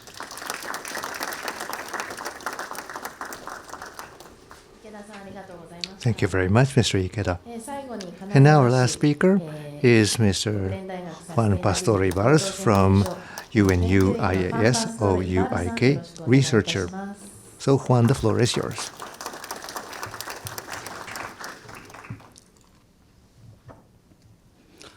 Good afternoon to everyone. Today I would like to explain UNU IAS OUIK Sustainable Urban Nature Project, our insights. And we are aiming at revitalizing culture, restoring nature, and regenerating communities by connecting global frameworks with local realities through participatory-oriented research. So first of all, about revitalizing culture. Globally, initiatives such as UNESCO 2011 Historic Urban Landscape are just to bridge disciplines and blend traditional and scientific knowledge. Kanazawa City embodies this approach, and in 2016, the city adopted the Kanazawa Cultural Diversity Strategy, recognizing the deep links between natural and cultural futures. Our research focuses on the city Japanese Gardens Network and Sacred Forest Network, and it explores these spaces through the lenses of ecology, landscape, architecture, design, heritage, and tourism, documenting traditional knowledge through interviews for our Biocultural Diversity series booklet, and share it in formats accessible to the youth, like our Meguru Niwa Kanazawa video series. Beyond the documentation, we have co-created participatory models, such as joint garden maintenance, to support cultural transmission. So it's important to understand that this is not about preserving heritage, it's about keeping it alive. Second, restoring nature. At the global level, addressing the climate biodiversity nexus is urgent. Nature-based solutions are now recognized as essential to adapting cities to climate change while restoring ecological integrity. Moreover, in Kanazawa, the population has led to the neglect of many urban ecosystem services. Our project supports the city's compact city vision by conserving traditional urban green spaces and transforming abandoned grey infrastructure into new green spaces, contributing to a more sustainable urban planning. To that end, our research has focused on generating scientific evidence of the benefits of urban nature, such as biodiversity, and assessing carbon storage, measuring cooling effects, and evaluating impacts on well-being in traditional green spaces. These findings help inform policymakers on more conservation-effective strategies. We have translated this research into action by piloting collaborative projects like transforming abandoned lots into community gardens with residents, creating living models on how urban nature can be restored through civic engagement. Therefore, restoring nature is not just ecological, it's social, creative, and collaborative. Third, regenerating communities. Globally, a just urban transition puts people at the heart of climate action, reducing traditional inequalities, such as environmental, spatial, and procedural injustices. For that, participatory governance and inclusive nature-based solutions are key. We are supporting the Imagine Kanazawa 2030 project. It connects SDGs goals with local action, prioritizing youth intergenerational learning, and ensuring that no one is left behind. To that end, our project applies participatory action research to foster neighborhood green communities. We have developed 5 key actions like green growth, biodiversity monitoring, joint maintenance, ecotourism, and community gardens, enhancing bottom-up engagement and new ways to co-governance. At its core, we aim to nurture a sense of kinship with nature. This helps regenerate well-being and social cohesion and promotes sustainable stewardship. In conclusion, our SUN project advances the study and practice of traditional knowledge, sustainability, and well-being to restore urban nature for future generations. These are not separate goals, but interconnected pathways, guiding us through education, shared responsibility, and innovation towards more resilient cities. In conclusion, in a time of global uncertainty, what we restore and reimagine at the local level, it matters. Thank you very much.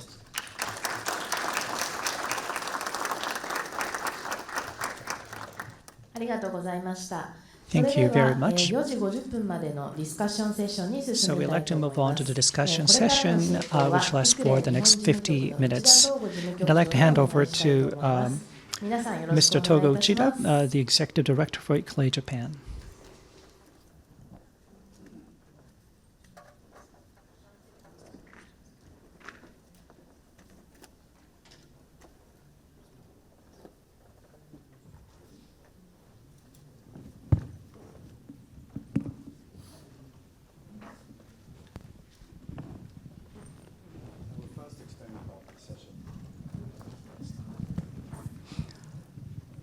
Thank you for the introduction. My name is Togo Uchida. I'm a director of ICLEI Japan. So let me sit down. So today's session started with the introduction of each city's initiatives. And today we have a sort of an open panel discussion, open seminar. Actually, yesterday and today, over the past 2 days, we have asked each panelist to look around the city, and of course, I'd like to ask them what kind of insights they gained from looking around the city. And also, last but not least, we'd like to take questions from the floor.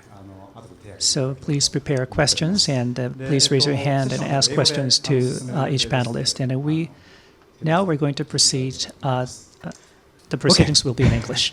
So let's begin. So thank you all for gathering. I'm very excited to have all the members here.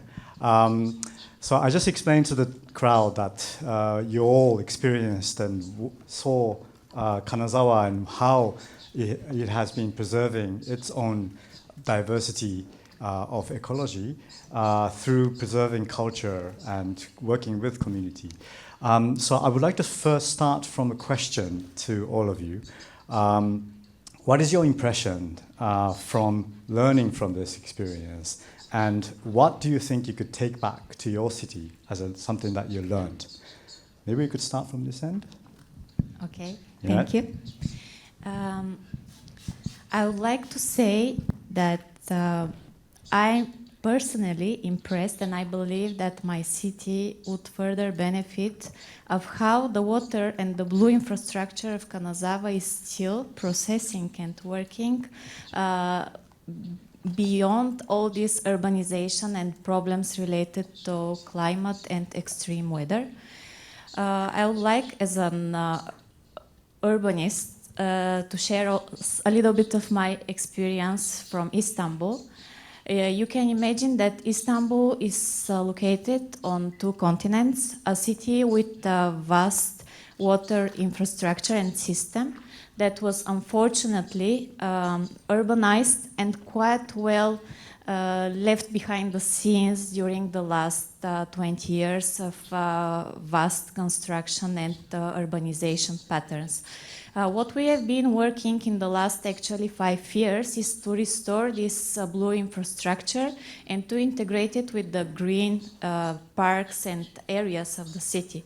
So last night I had a talk with my advisor and professor, who is also Professor Mr. Yasin Seçkin. Greetings to him.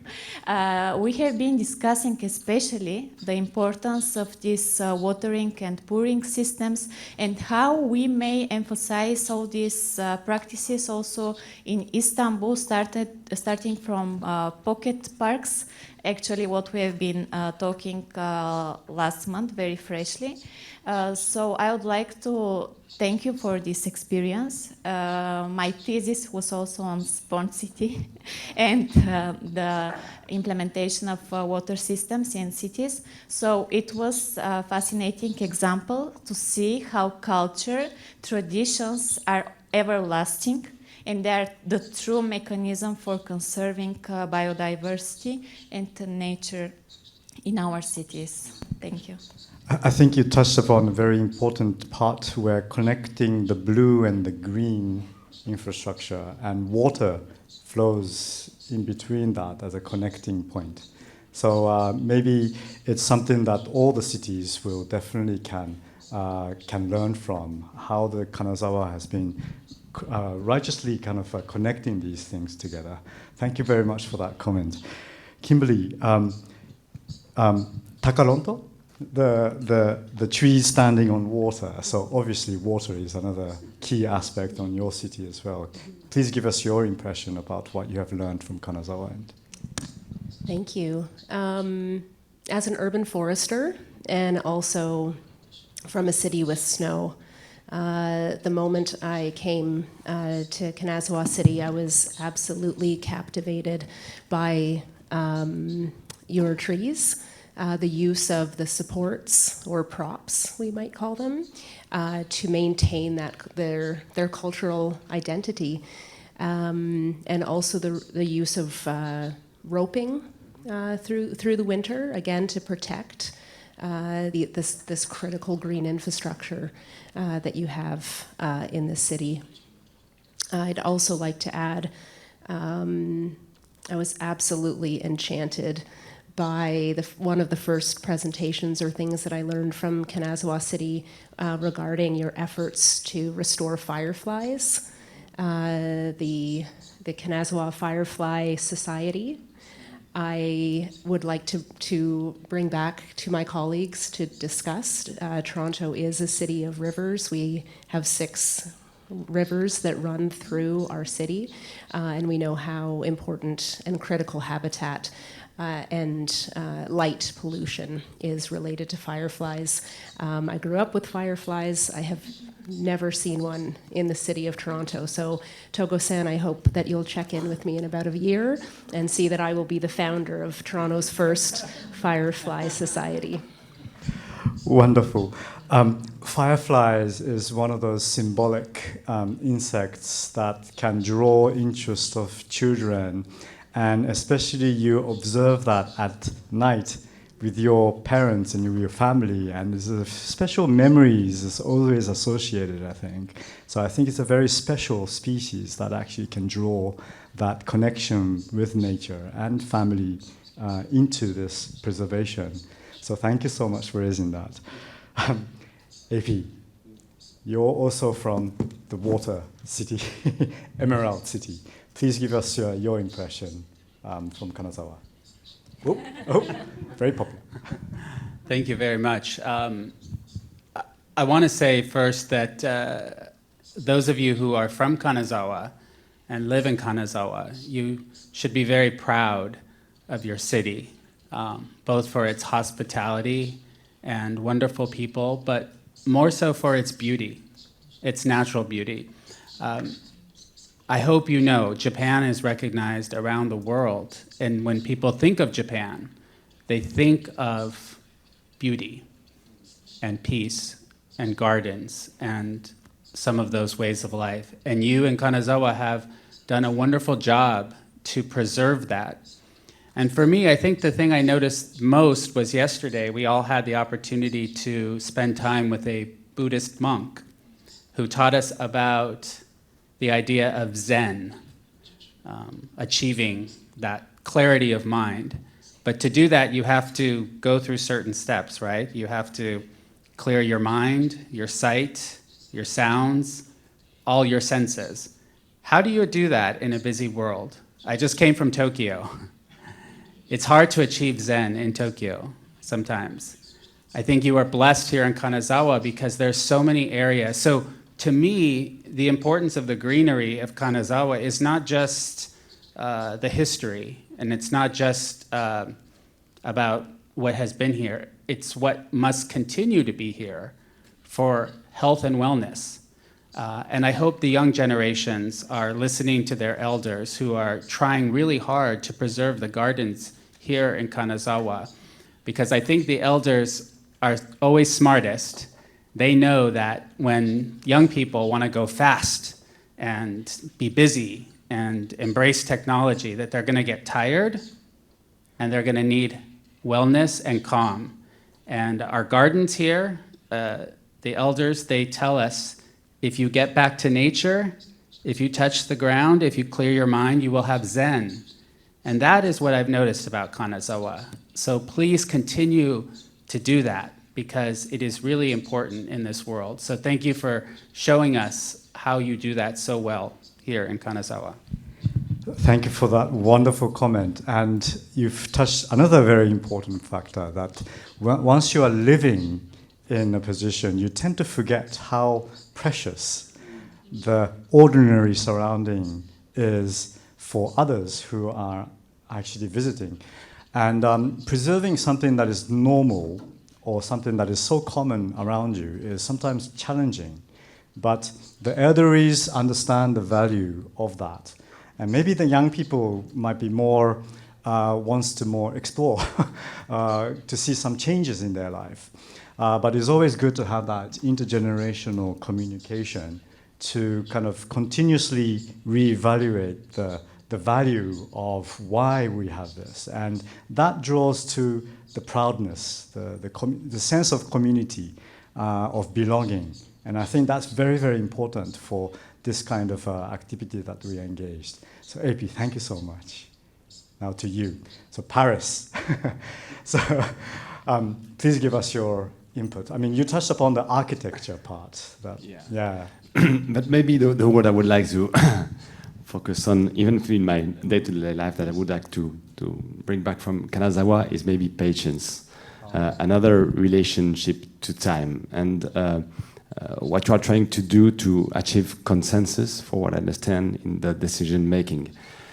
In Paris, we are lucky because we have a very, very strong political will to transform the city, to make it greener, which is good for the health of our children and for the air pollution.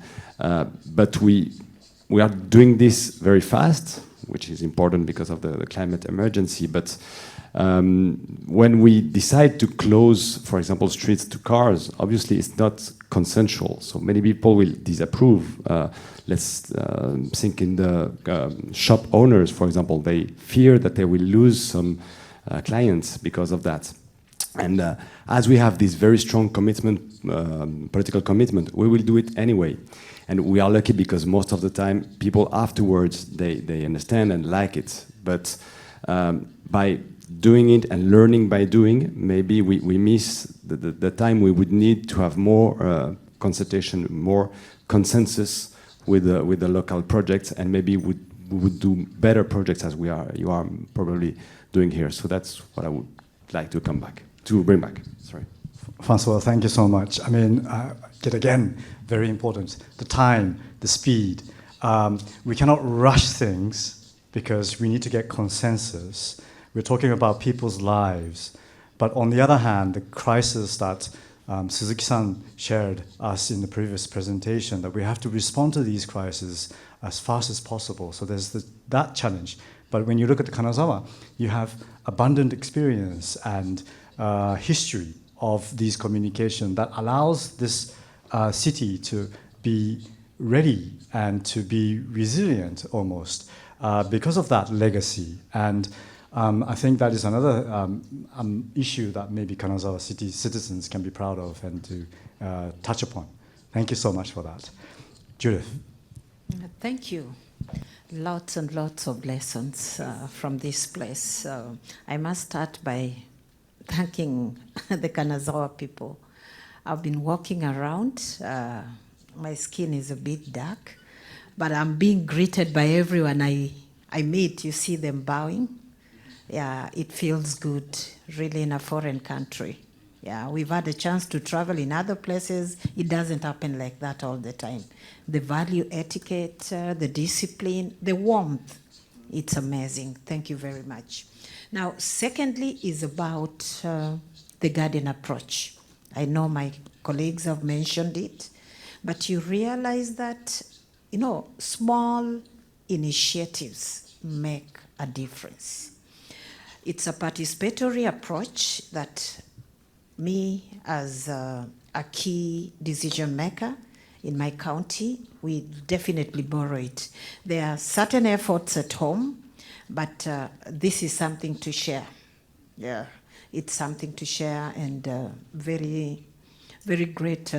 We'd like to really do something like that. You realize that back home in Africa, they have land, yes, and they have space for the gardens. They can do it.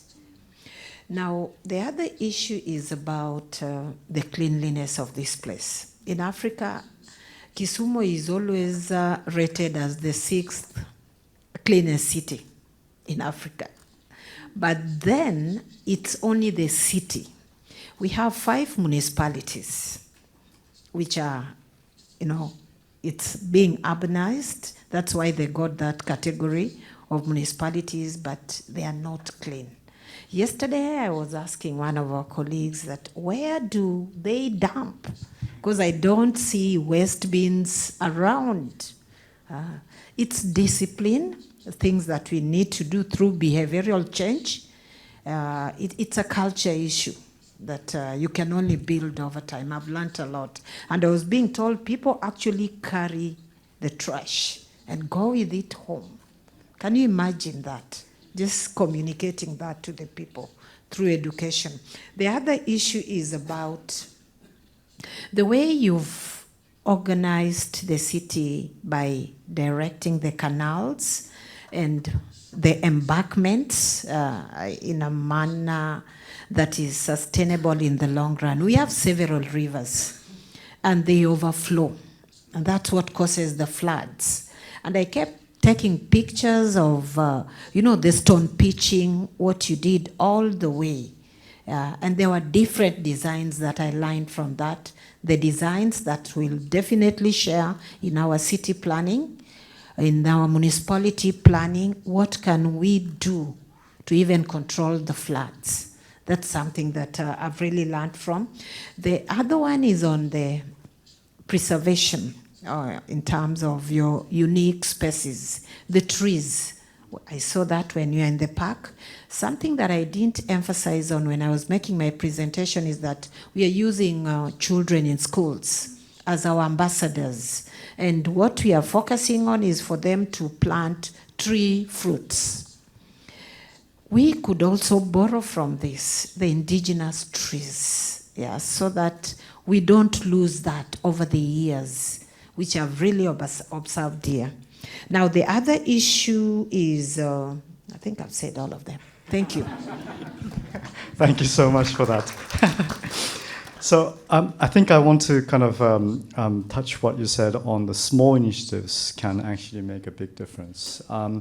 Recently, I visited one of the Ramsar sites here in Japan, and I was shocked to see that the size of this site is very small, but in a very positive way, because when we think about preserving biodiversity, which is such a big issue, but sometimes this biodiversity or this ecological system exists in a very small patch, and it's very valuable to protect that. And we underestimate the importance of even a small patch of land that has an impact on this ecological system. And I think that it has a connection to this small initiative can actually have a big impact. And it's always important to have that kind of soft-minded approach to not only focus on big projects and big and large projects with a lot of infrastructure and all that. So I think that's one point. Saying so, I also had a chance to speak with the mayor of Kobe, who had a massive earthquake 30 years ago. And he said that the sustainability is extremely important, but infrastructure is everything. You have to protect people, and we cannot underestimate the infrastructure. So he said that we need to invest on infrastructure, and we need to do it better, and that involves good engineering, good design, that respond to the global crisis that we are facing. And you mentioned about the flood protection. So you've seen in Kanazawa where the river's been digged down, but they kept the original canal. So it took 1.2 kilometers away from the water to intake because the river system itself is lowered. So that kind of effort to respond to the new threats, but still keeping the traditional canal. I think that kind of approach is something that we may also learn from these experiences. Thank you so much. Laura, you're the last one, so maybe it's a difficult one, but please give your impression. You could repeat what others said, but don't worry about that. Yes, of course. I'm going to be a little repetitive, but I'm very impressed about the infrastructure around the river and the relationship with the community, because I think that it's important that the community has the awareness and understand the use, and I think that is really important.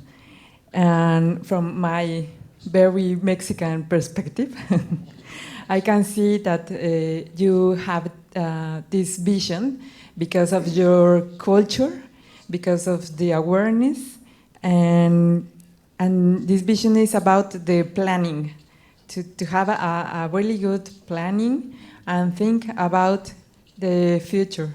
It means maybe 100 years ago or maybe more, you have, as Japanese people, or I don't know, you have this vision about to be sustainable, to have ecosystem services very sustainable, and it's wonderful your city, and you have to be very proud. As I said, in Mexico City, we used to be a lake, and now all the water is the drainage is inside of a tube, and we lost a lot. So try to restore that. It's very difficult. It's not easy because the water is very contaminated, and it's not easy. So we have a lot of challenges in that way.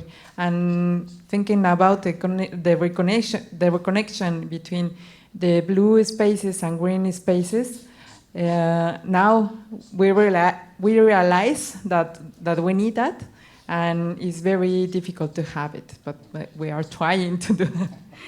And the other thing that is, as Kim mentioned, I was very happy and excited about the fireflies, because 2 days before coming to Kanazawa, and experts contacted me because they found a new species in Chapultepec that is one of our urban forests, and they wanted to do an event that trying to involve the community to name the new species.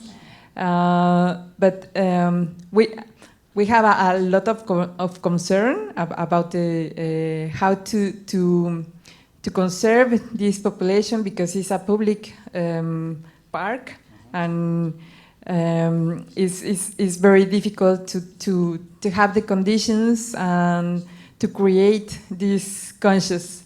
But I think that to know about these fireflies in Kanazawa and the monitoring that you were doing it was very refreshing and gave me this vision and this excited idea to try to do that, or try to do something for the fireflies. And that's all. Thank you, Rola, about that. And you touched upon also planning, the importance of how cities plan things properly, and also implement that, of course. That reminded of, again, one of the mayors in Japan once said that he was questioning about sustainability, because I went to that mayor explaining about how important the SDGs is. And he said to me, but Togo, we have been sustainable. That's why we are existing. We have always been sustainable. And I lost my word, actually. So, but that, what he said actually touched upon very important points, that we have been living in our cities for many generations, from indigenous people that has been, stewardess, taking care of the natural landscape, and then you have survived and thrived, and this is the reason why we are here as cities. So maybe there's a lot of things that your city have planned in the past that have succeeded, and therefore we are here. So we have to maybe also look back again on that success. Saying so, you have seen Kanazawa, but there's a lot of bad example of Japan as well, I have to say. A lot of landfills issues, a lot of environmental degradation that we experienced in 60s and 70s. So there's a lot of things that Japan also destroyed, and then we tried our best to restore that. So there's so many things, dimension of the success that you may actually see at the moment. I just want to mention as a Japanese, not to kind of just say Japan is good and beautiful, to be fair with everyone. So thank you very much for that. So, Keda-san, どうですか? 今の So what do you think? So you've heard the comments by each panelist, and you are at the center of all those initiatives taking place in Kanazawa. Well, first of all,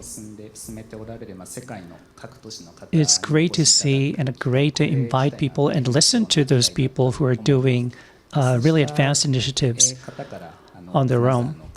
And then we had an opportunity to listen to their opinion or insights, what they saw in Kanazawa City. And of course, I'm a public servant in the city of Kanazawa, and when I'm in here, it's really hard to see things around us. So I think it's really a great opportunity to receive comments from the outsiders' views. So I really appreciate those comments and feedback. So that's one thing. With regards to urban planning, so in the city of Kanazawa, harmony between development and preservation. And more than 50 years ago, the city of Kanazawa passed the ordinance to protect the traditions and craftsmanship. And it's not a national legislation, this is a city ordinance. So we established a law, regulation to protect our traditions and craftsmanship, and that was the first of that kind in the Japanese municipalities. And it's actually driven by initiatives, local people, local businesses. They wanted to protect our traditions, our traditional landscapes, natural environment. They saw the value in it, and they wanted to protect them, preserve them. So that's our history. We have the city ordinance, and of course, you talked about the blue infrastructure. That was one of the things that we are proud of, And we have actually created another city ordinances to protect those canals. And also we have legislations to protect landscape, the views. And so we have each individual city ordinance to protect our environment. And that's how we've been protecting the city of Kanazawa's environment. So it doesn't happen overnight. It's been over the long history with multiple city ordinances, initiatives to protect our local environment. Also, one of the characteristics or uniqueness of the city of Kanazawa is that someone mentioned earlier that we have a long history of 400 years of history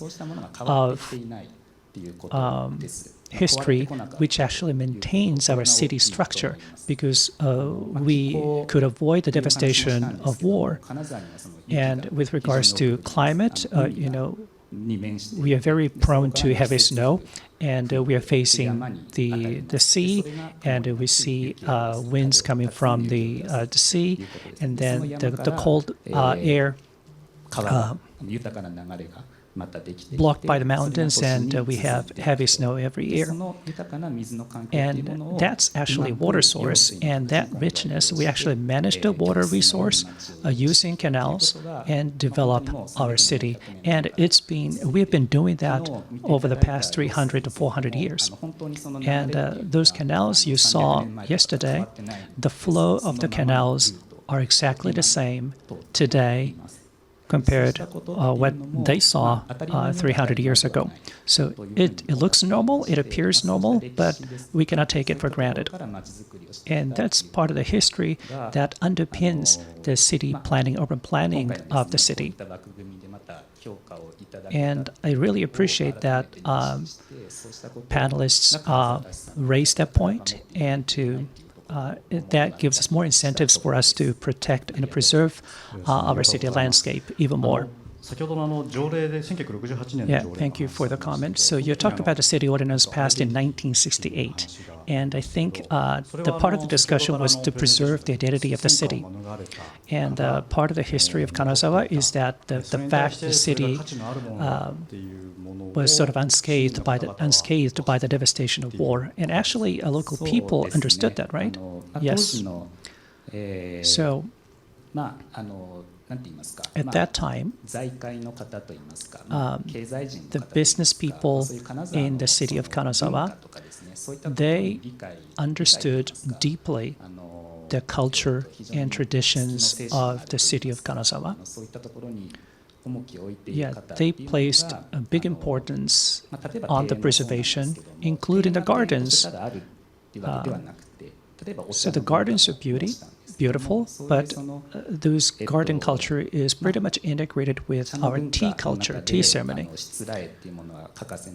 So the structure is pretty much related to tea ceremony, and that part of the culture is considered to be very important in the Japanese culture. So all those local business people and local citizens understood that, and those ideas are deeply rooted in their minds. And of course, back in 1960s, we had a really high growth period economically. But these people, our local people, understood that, and I think they are visionaries in that sense. Yeah, thank you very much. Juan-san, so you have been here, and you have been studying about the example of Kanazawa from your perspective as a part of United Nations University activities. By hearing from these participants, what can you say from your experience? What is your take on it? Yes, that's interesting because I'm also a foreigner, but after living many years in Japan, I tend to forget about the strengths and beauties of Japan as well. Yes, so I will say that first of all, what I learned is that we share a common understanding about what urban nature is. Because after many years that different disciplines like architects, biologists, ecologists, etc., we were working like not in a joint way, collaborative way, it's very impressive that we share a common understanding about that nature is not only design. Nature is far away, many other things. It's about social aspects, communities. So there are so many aspects involved around the term of urban nature that, first of all, to recognize these aspects through all of us, through our conversations, is very important for us. And second is to identify the particularities of each place. Just for example, through these presentations, we could learn that urban nature is, let's say, be different, like Istanbul, for example, with the domestic animals. Or let's say, like, be inclusive with Toronto, recognizing the rights of the indigenous people. Or be emotional, like Seattle, like touching the ground. Or be political, like Paris. Just imagine if we do the same in Kanazawa City Square. Yeah, it would be interesting. Or be natural. You just see the city of Kimusi, and then you understand that nature is a part of everyday life of the citizens. Or be big, like Mexico City, for example, that they represent the 2% of the biodiversity of the earth. So there are many particularities that we can learn from these exchanges and collaborations that's very important to redefine the role of Kanazawa City. And last is to identify our strengths. Like, for example, they are talking about the blue infrastructure, but then you add green infrastructure. But then I will add purple infrastructure, the culture. So blue, green, and purple. Green, parks, water, and culture in the city of Kanazawa. Or let's strengthen Fireflies community engagement participation. I was living in Kyoto, and there is a very beautiful writing by Kawata Yasunori about the Kyoto. And he used to say that when he was a child, he could distinguish the shape of the river in the nighttime through the fireflies. That means that it was full of fireflies. So there are many of these uniqueness of Japanese culture that we need to bring back, and to understand that Japan can also find their own balance about development, economic development, and well-being and lifestyle. Thank you very much. I mean, yes, of all the different cities and background, you mentioned about we have a common understanding. I think this is really, really special. And I think that is aligned with what Suzuki-san from Ministry of Environment mentioned about we had a number of important documents coming out in late 90s, beginning of 2000 and then 2010, where the scientific understanding of sustainability have leaped forward greatly, and previously scientists were only interested in particular insects or particular plants, but then we realized that we have to open up, we have to connect our knowledge, and then we need to kind of understand things in a holistic way. And I think that is really resonating in everyone's mindset. And I think that's really a key maybe part for us to move forward. I would like to kind of use that as a question, leading question for the second round. So Ikeda-san mentioned about how a lot of things haven't changed and the environmental condition hasn't changed. But on the other hand, we are facing climate crisis. We are facing biodiversity loss crisis. At the same time, the global politics is throwing us a big challenge. The cost of living is expanding in a very rapid way in every part of the world. And so it's affecting people's lives. Rice price in Japan has been a big problem recently, and every cities have their own issues of these things. I just want to ask about the magnitude of that having impact into your city. And I want to hear from you, what could be the future step? What is the challenge that you're facing? How do you want to approach that? Is it a financial problem? Is it a understanding problem, communication problem?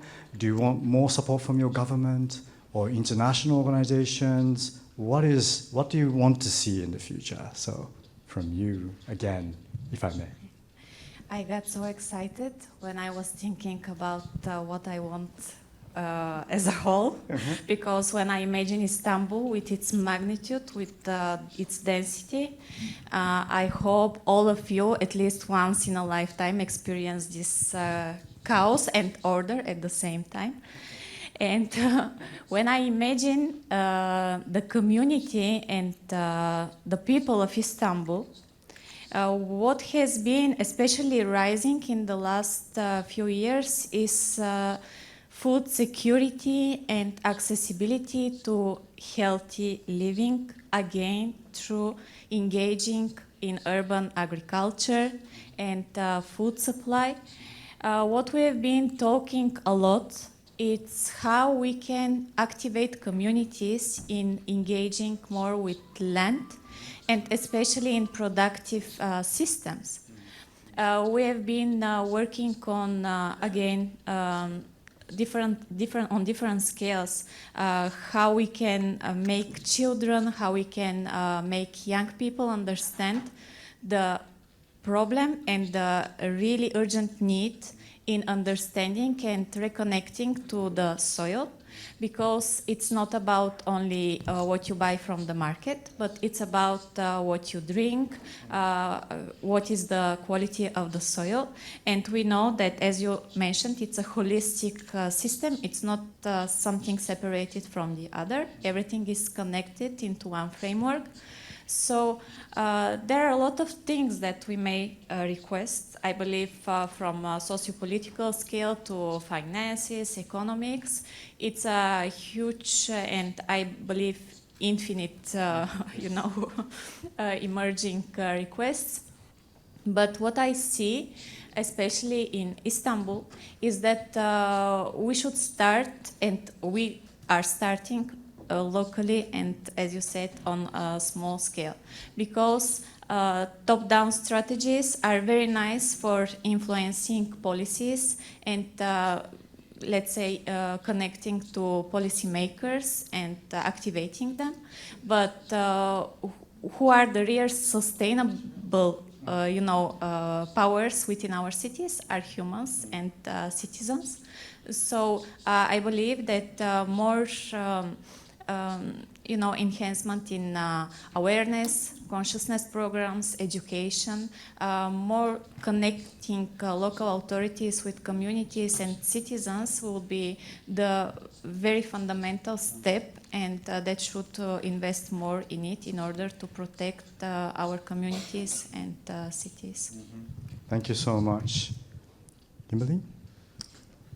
Toronto, like many other large urban cities, is feeling the impact of climate change through flooding, extreme heat, and extreme weather.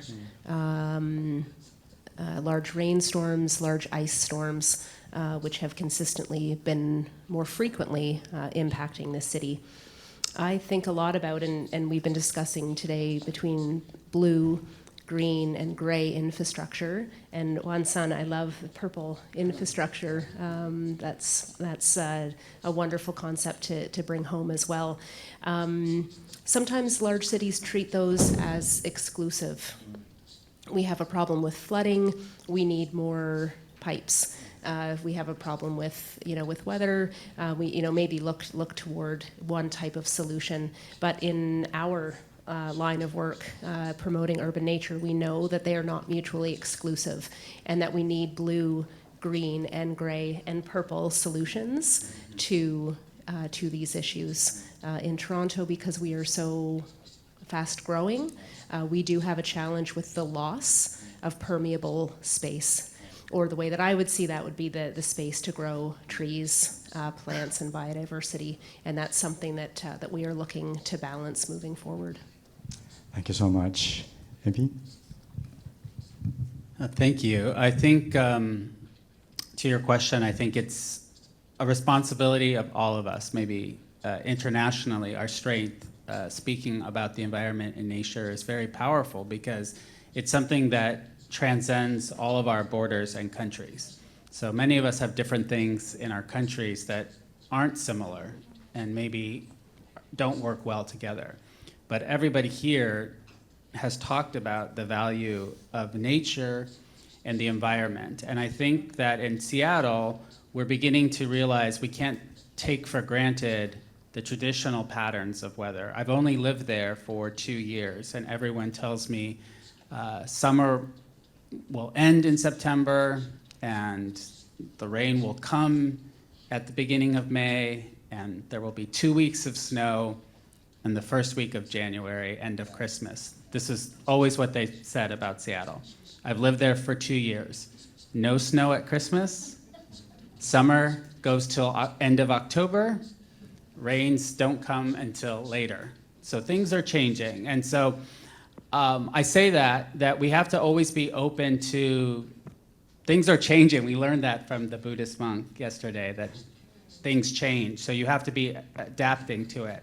So everyone wants to say, pull out all of the non-native trees and species in your community and only plant the native trees that were there before. But we're learning that if we plant trees now, maybe they won't be there in 50 years. So we are going to some of our southern states, Oregon, California, looking where it's warmer, looking where the trees there that have survived and taking some of those samplings to plant them. So we can't take for granted that beautiful Mont Blanc, the white mountain of Kanazawa. Maybe, let's hope and pray, we will get water for hundreds of years from the mountain, but maybe things will change. So we have to be adaptable. So I think international strength is really important, and then being adaptable is also important for cities. Thank you so much.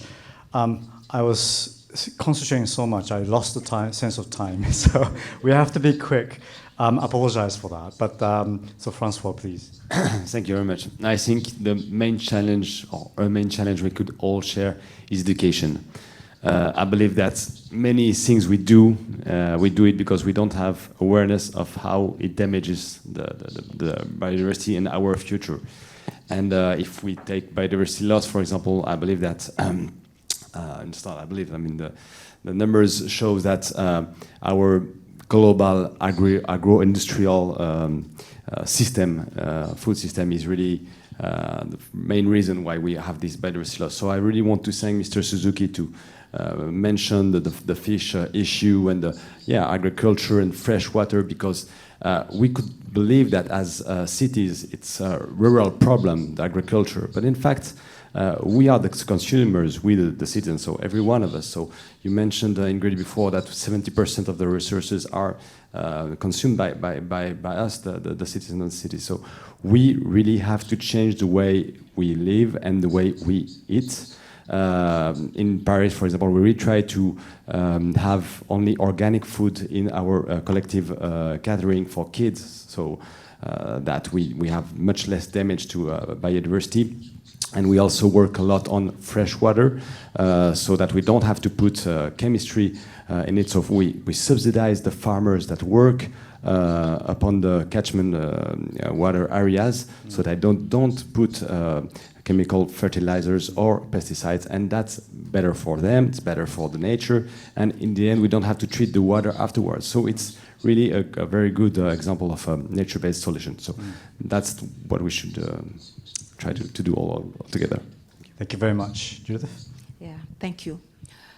It's clear that there's a threat to the biodiversity, and for us who are next to the lake, there is even a threat to the sense of livelihood of people.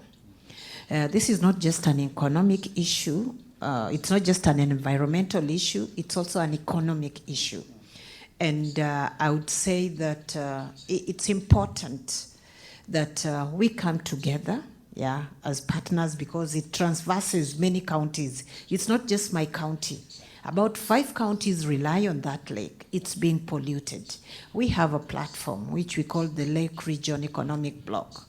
What we require is behavioral change, capacity building, communication to the people, and collectively with partners, even with Kanazawa City.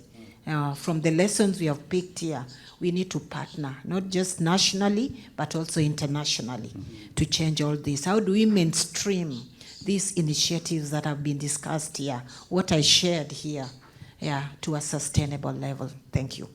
Thank you very much. Laura? Everyone says everything. Sorry. I think that it's important to have this very integral vision with the community, with the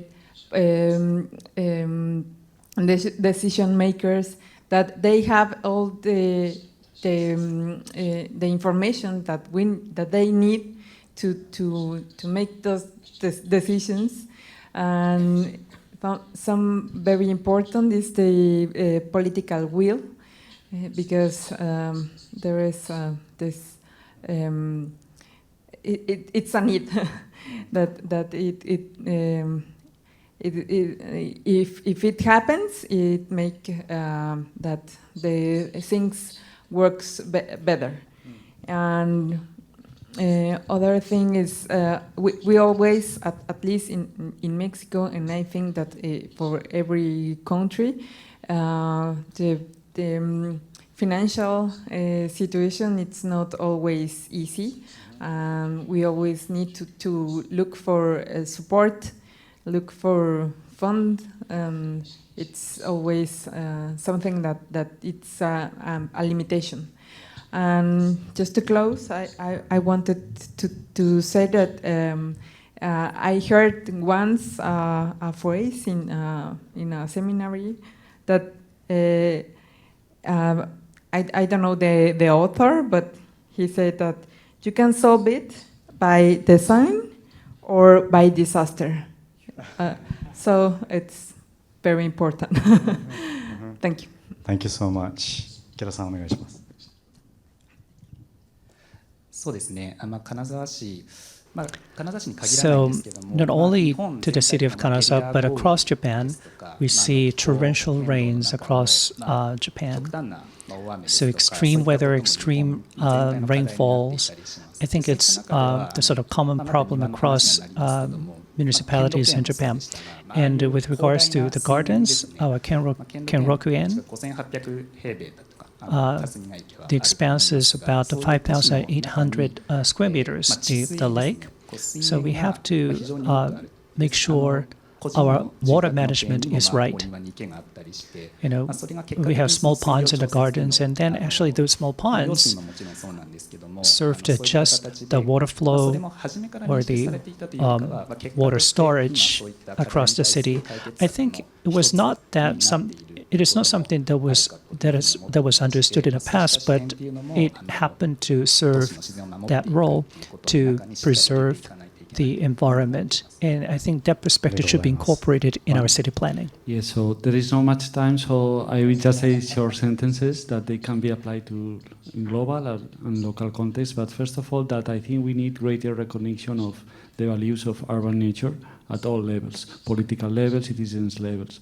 Second one is better communications by the urban nature knowledge creators, because the majority of the communities are totally disconnected about the urban nature benefits.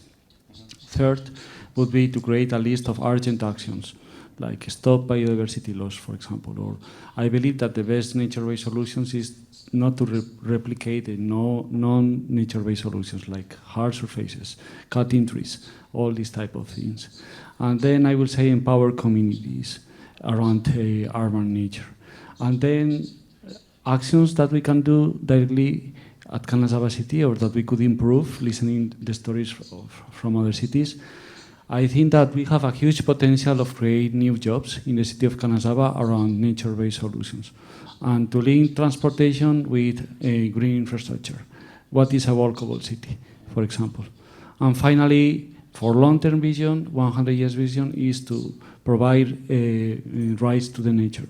So whatever the water canal occupies or irrigates, it should be preserved, for example. So they are just some ideas. Thank you. Thank you very much for wonderful summary, so that I don't have to summarize this session. I have to apologize because I said I want to get a question from the crowd, which I don't think I have a time. But 一ついいですか? So we're going to take only one question. If you have a burning question, we're going to receive only one question from the audience. Okay, so let's do this. If you have a question, please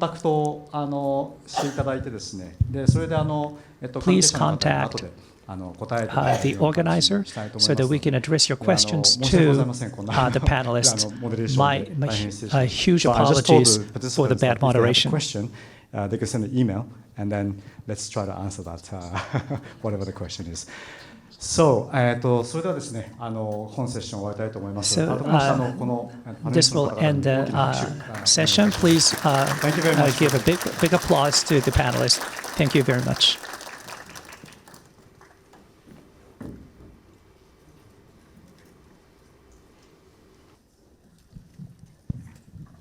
内田さん、登壇者の皆様、ありがとうございました。Thank you, Uchida-san, and all the panelists.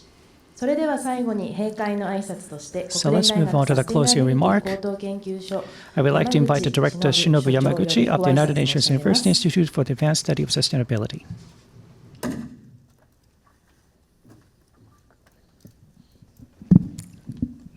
Okay, thank you very much, Madam Chairman, Madam Chairperson. Okay, and good afternoon, everyone. Distinguished guests, honorable speakers, and ladies and gentlemen. First of all, I'd like to express my very sincere gratitude to all the speakers and brilliant moderator, and for today's session, with your very active participation, with your very valuable and inspiring ideas, specific examples, and perspectives that you have shared today with us. And of course, for the last few days that you stayed in this beautiful city of Kanazawa. This year, the United Nations University celebrates its 50th anniversary. And for the 5 decades, the United Nations University has served as a bridge between academia and policy making, and also connecting nations and integrating disciplines and linking knowledge with action. And I think today's symposium in Kanazawa, held on the Biodiversity Day, reflect that mission in practice. So I really, really appreciate the cooperation to make this happen.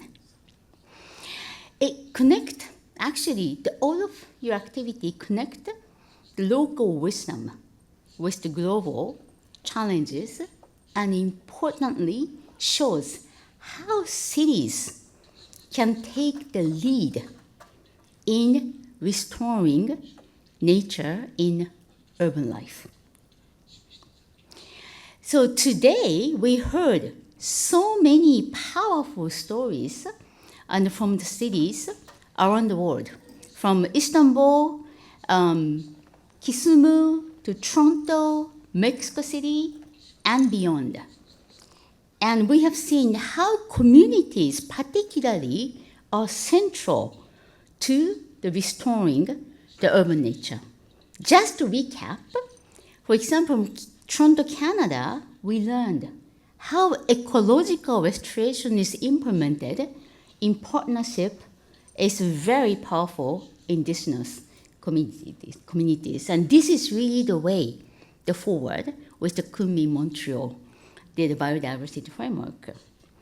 And their traditional knowledge actually, and knowledge and ceremonies are now playing a very active role in managing the ecosystem.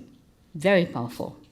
From Seattle, the city of Emerald, that we heard and we saw how communities-driven initiatives turned their parks into the living example of the shared responsibility. And this is also amazing. Okay. From Paris, the school, the yard, the program, reminded us even the small green spaces like school, the ground can start a very citywide movement when people design nature together. Again, amazing examples. So thank you very much for sharing all of those very, very innovative initiatives. And what is interesting, I learned from all the participants, when you are engaged in your own city's example, oftentimes you don't think it's something special. You know, it just happens. But then I think for the rest of the world, it's very special. You know, that's why the space that we provide today has become such a variable experiences. Okay, so thank you for all the participants, but also all the audiences, and to listen those brilliant examples. And here in Kanazawa, we realize the power of the city's historic garden. And these landscapes were shaped over centuries through the craftwork and careful stewardship. I say careful stewardship because they are not only the cultural treasures, but also living ecosystems in the heart of the city. But at the same time, that they need a constant attention and the willingness to adapt. So this Kanazawa example especially illustrated even the most beautiful gardens do not flourish on their own. So they survive because people continue to care for them. And this is the deeper truth of the urban nature. And it thrives when people are involved. So these examples from all over the world altogether have a strong message. I hope you would agree with me. This message is restoring the ecosystem also means restoring the relationship. So it means rebuilding the connection between people and place, the people and place, and past and future, and most importantly, among the diverse communities who share the same urban spaces. So the United Nations University is very much honored to support this collaboration between local and global, the partners, through the operating unit of Ishikawa and Kanazawa. Our research unit based in this local city, we are very much in a unique position to connect what is happening on the ground with the local and global policy agenda, including Kumi Montreal, the global biodiversity framework, and UN Decade on ecosystem restoration. So, ladies and gentlemen, I expect the real impact of today's symposium will reach far beyond this room, I hope. So it will appear in the choices we make every day. That is, when we are reconnected with nature, when we care for the places that we live, and when we invite others to be a part of that journey. So in concluding, I'd like to express my warmest thanks to our co-organizers, the City of Kanazawa, the Ministry of Environment of Japan, and our valuable partners, UNEP, ICRE, and the Ishikawa prefectures, among others. So I wish to thank the brilliant interpreters, thank you very much, and our staff members, and everyone who supported this very important event for such a long time, quite intensively. So as we reflect and build on today's event, let us keep moving forward together. Let us restore not only our ecosystem, but also their deep connections to our cities and communities. Thank you very much, everyone, for your time and attention. Thank you.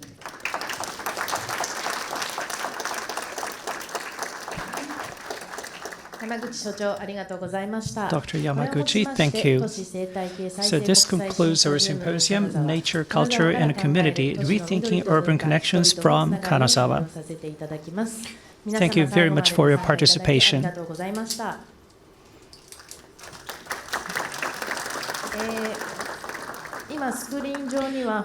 Now, on the screen, there's a QR code.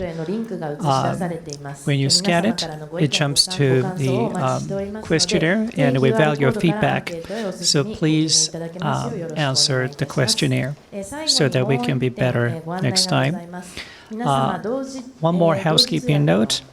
Those who use the receiver, please make sure you return it at the reception before you leave the venue.